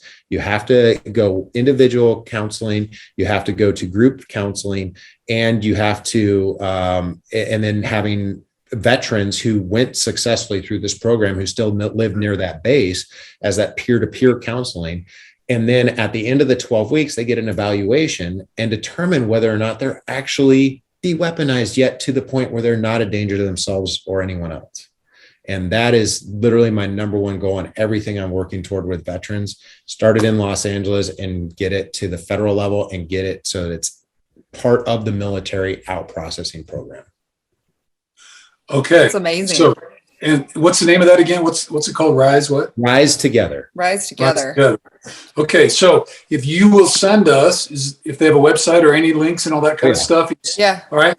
And we'll put all that in the show notes for that. On the mental stuff. So breath work is certainly something really important to us. So the only thing I would suggest to you is, the definition, because I work with all kinds of folks that can barely sit down, you know what I mean? So let alone think. So when you say like, I can't fully meditate because I can't clear my mind, just know that hardly anybody can, so all meditation is sitting there paying attention to what is happening, and you're trying to like just kick your mind into neutral, but thoughts come and go for everybody, emotions rise, all that kind of stuff. And so nobody has that, pure kind of quiet pond or whatever you want to think about it. So it's all good. It's just kind of sitting there paying attention to it and then not getting pulled in and letting that one go. So, but anyway, all right. So I thank you for sharing that. I would also offer, like, as someone, I mean, I think my brain ping pongs a lot. I think in different ways maybe than yours does, or maybe not, but either way, what helped me the most was, instead of thinking that I had to like clear my mind and that it had to be free of disruptions or other thoughts, was just giving it something else to focus on. And so some of the meditations that actually taught me how to sit still are the busiest things I've ever done, but it's a break and focusing on something else besides like this constant loop in my mind. So whether that's like my ego or my old stories or like some karma or some trauma and things that are coming up, or even a fucking to-do list, it's like, if I can get my mind to focus on a mantra or a number, or like how you said your heartbeat, that's usually what I use as my count. Okay. But even just using that type of stuff can be really helpful and make you feel like you're doing a ton, and it's like, you're not shutting your mind off at all. You're just giving it a different rhythm to move to. And that can be really, I can send you some meditations if you want to. That'd be awesome. And if you want to work on it, let us know. So that's kind of a non-gratis, just to do a little breath work and just like short little vignettes. So we're glad to help in any of those kind of ways that we can. So, all right, before we kind of wrap. So again, thank you. I hadn't heard about Rise Together. So, I mean, that seems like that's a no-brainer. And like somebody should have thought of this maybe 50 years ago, but that's just me. I don't know. So that's pretty cool. So I'm really glad to hear about that. I look forward to hearing more. So we're going to put that in. And I just want to read the mission statement for MVP again, because we try to do that as we're giving them a little plug with this. Empowering combat veterans and former professional athletes by connecting them after the uniform comes off, providing them with a new team to assist with transition, promote personal development, and show them they are never alone. So we do hope that any message that comes out today is, one, we acknowledge how hard all this stuff is. Two, that there's no problem struggling with it because it's not easy. And three, there's a lot of people that care and want to help if anybody's listening, and to let us know. So anybody that's watching, all our contact info is out there. You can DM us or email us or anything, and we will try to do everything we can to get you hooked up with the right people. So we really appreciate those things. So, okay, anything else either about Rise Against or MVP you would like to add before we kind of move toward wrapping up? It's Rise Together, not Against, but you know what? Show me your tattoo though. Show me your tattoo. But that being said, what's that? That's my favorite band. It's called Rise Against. Oh, so sorry. My bad. It's just kind of So anyway, sorry. But one of the things that you said there in that MVP mission statement that rings so true to me and has ever since my first day is that loss of identity when you step away from the uniform, whether it's as a professional athlete, and there's been Olympic athletes, there's been former pro athletes that have been, part of it. And it's just that complete of, this is what I strove for so long. This is how I identified myself. This is who I was when I looked in the mirror. I am this person. And then all of a sudden, out of the blue, and you don't even know when it's going to come. Like it catches you by so much surprise, and you're just standing there staring in the mirror with just this, who am I? And from sitting in that circle with athletes, with other veterans, and to know that I wasn't the only one that had that moment was exceptionally powerful and freeing. All right. Okay. Well, very cool. All right. And then, hey, just checking in. So we usually do 2 tickets for our MVP athlete. So we got a home game up in Levi's this weekend. I know you're down in LA. Are you planning on coming up? Are you going to be able to, or? I wouldn't be able to make it this weekend. I do have some obligations for the holiday. Okay. So I think it's January 9th. I haven't heard about that part. Yeah. So we play the Rams, I think on the 9th, but it's in January sometime. So let me know before, give me a week's notice. And so if you're not coming up for this week's game, because we'd love to shoot you, but you got to wear some Niner gear. Don't be wearing that bullshit Rams stuff. All right. Oh, would never wear, I would never wear, my roommate is a Rams fan. He gets so pissed when we go to 49ers Rams games because there's more Niners jerseys in LA. And now SoFi is literally like 15 minutes from me. Because I live in Manhattan Beach. So yeah, no, I cannot. I would love to be there. And that's actually the 2 times I was at the Coliseum, the 2 times that I got to go on the sidelines. All right. Well, cool. So just that week before, shoot me a note if that's going to work into your plans, and we'll figure out tickets that week. Okay. Absolutely make that. Okay. All right. So we will take care of that. You're going to send me some stuff on Rise Together. People already have the links for MVP, so we're all good on that. So we will. So we do part of our donation each week. We do that, and so we can kind of chat about that. So we can either do Rise Together and or MVP, or split it, or whatever. And we can talk about that later, though. You can let me know, okay? But we'll make that donation, and so we'll do that, and we're honored to do so. And I guess I just also want to again just say thank you so much for sharing the story, multiple stories, and that transition for you, both your experience while you're in theater and then on the way back, and that. So we appreciate your service and the sacrifices that you've made and sharing this with us. And then maybe for that Rams game, maybe we come down, I don't know, maybe we could get an MVP meeting in if they'll let us sit in. I don't know if we qualify or not, but we can make that happen. Or at least we could do the workout or whatever. I don't want to put, whatever, but it's all. No, I guarantee you'd be perfectly fine being in there. They'd love to have you. Yeah. All right. So maybe that'd be a way to kind of connect, That's on Wednesday nights. Yeah. Okay. So, well, extra couple days in LA's not always bad, I mean, I could probably. Emma's not going to mind. I guess. All right. Well, good. All right. Well, then, so our closer, Dustin, because you've talked about some difficult things today, and that's just the reality of war and our lives.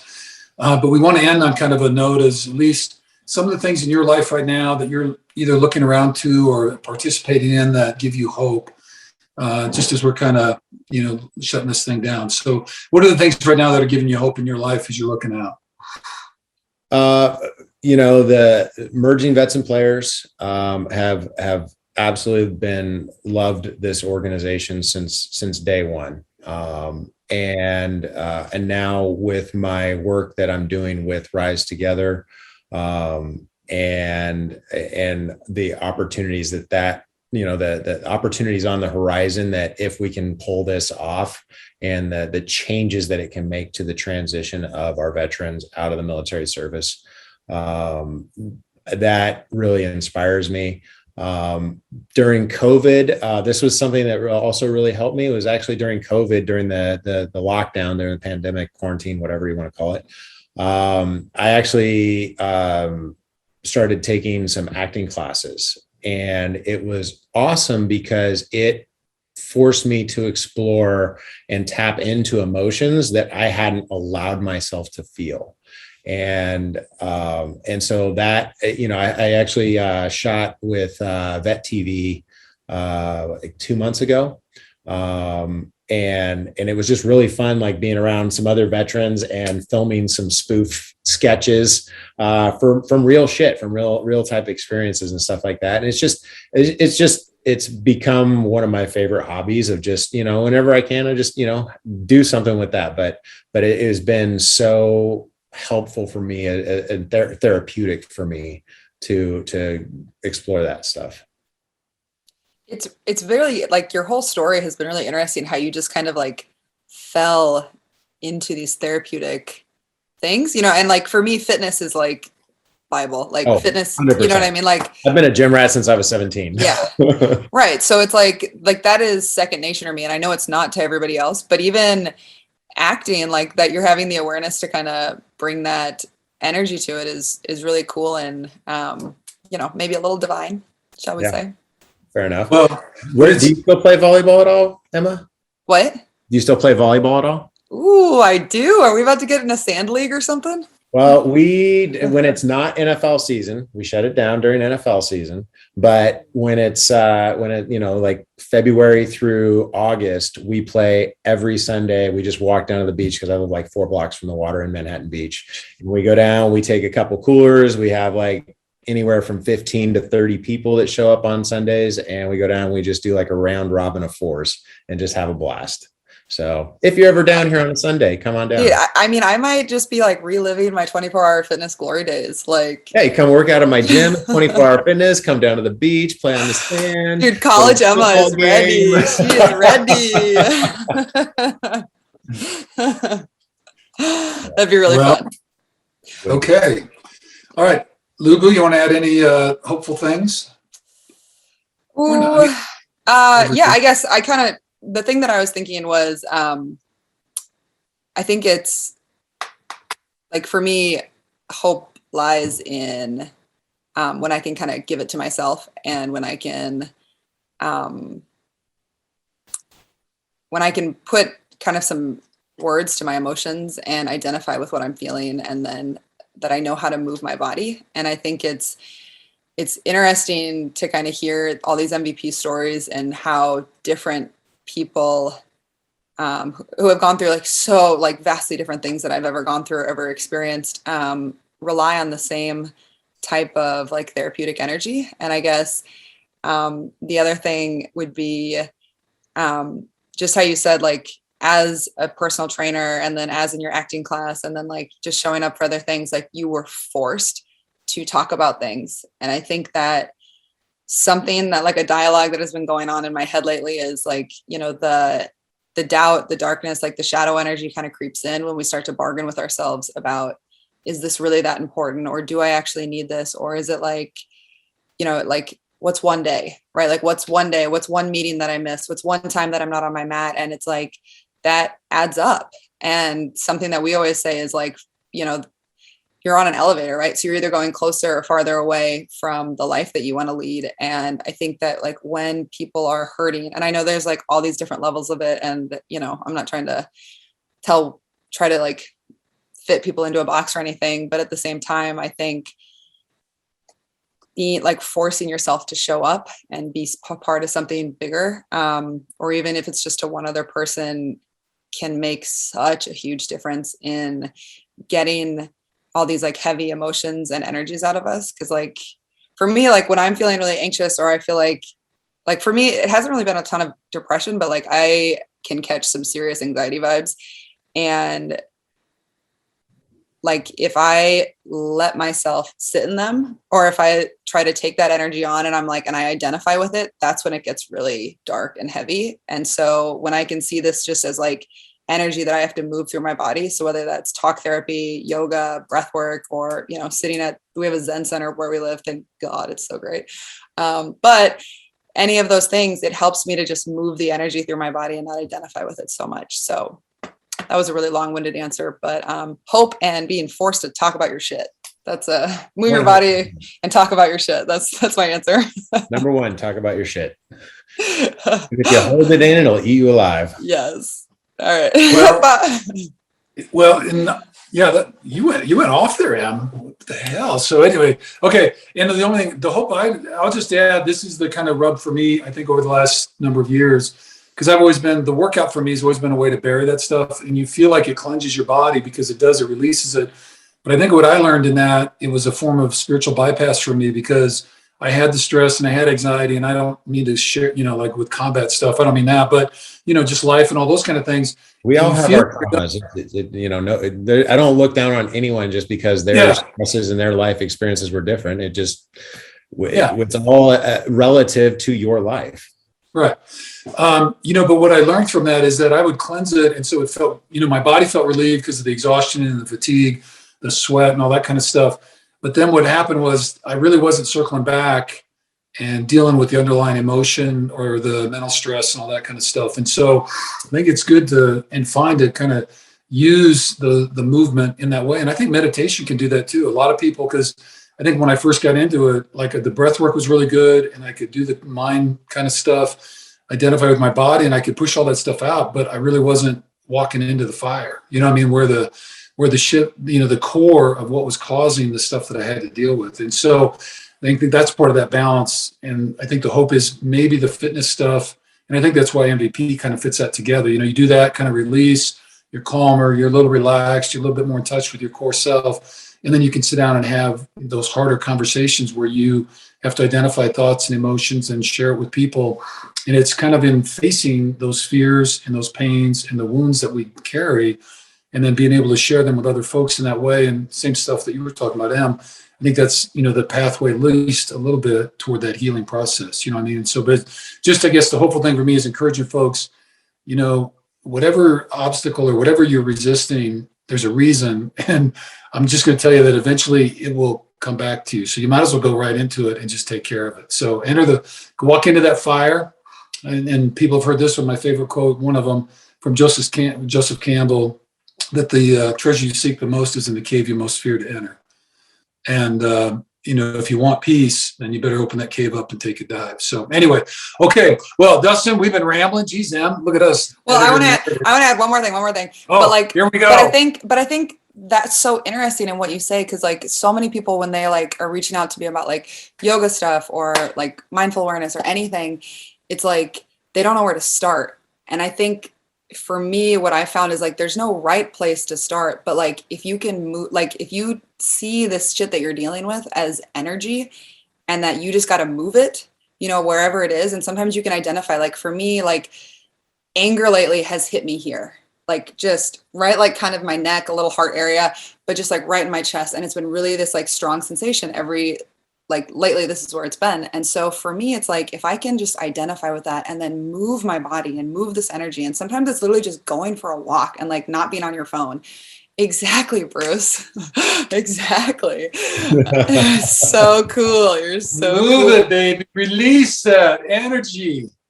But that alone can be the starting point, and for me, when I try to do therapy weekly, if not bi-weekly, but for me, I always try to exercise and move my body before, because otherwise I go into it. It's when your pores are clogged and you just can't sweat and you can't breathe. Or some people talk about not being able to cry and they just need this release, but there's something blocking them. For me, the key to that is my physical body. And if I can move it and shake that up, that's a place to start, and that's something that almost everybody, you can move and breathe and wiggle like Bruce just did. Just getting those endorphins released is so just enlightening and uplifting. Yes. So. Okay. All right. Em, anything else? I don't want to cut you off. You're kind of. Oh yeah. No, I'm just kidding. All right. I'm good. So, okay, Dustin, check the schedule. You're going to let me know the week before as to the game. And then you're going to send me, we've got all the MVP stuff. But any of the Rise Together stuff, if you want to, we'll throw everything in the show notes and we'll take care of that and we'll do that up. Okay. And so again, thank you so much for spending time with us. Great show. Really enjoyed the chat and glad you're doing well. And we look forward to meeting you in person. Hopefully we can do that on the trip to LA. Dude, that would be amazing. I'd love that. All right. Well, very cool. All right, man. Take care. You too. Good luck with everything. We'll stay in touch. Okay. All right. Bye. Bye. right, guys, that wraps up another episode of the Hidden Pearls podcast. Thank you so much for being on. Thank you for showing up, being present with Alex's story. Super great. Love him. Love Rachel. Love her the most.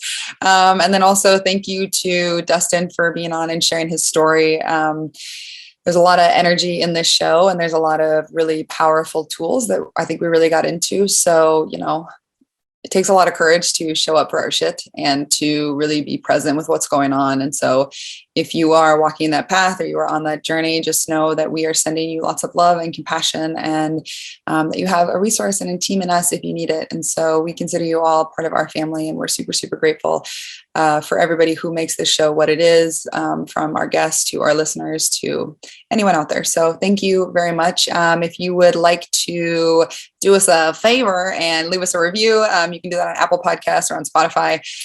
If you want to find us on Instagram, we're Hidden Pearls Podcast, on TikTok and Facebook, Hidden Pearls Podcast, and then on Twitter, we're Hidden Pearls Pod. I don't do a ton with our Twitter, but if you want to be on there, you can check it out. And yeah, so anything that you guys need, or if you're feeling a little disconnected or maybe a little lonely for the holidays, just know that you have us, and we hope that these episodes bring you a little bit of hope, compassion, and maybe some light into some times that may seem a little bit dark. So with that, we just want to say thank you so much for being a part of our lives, for being a part of our show, and go Niners.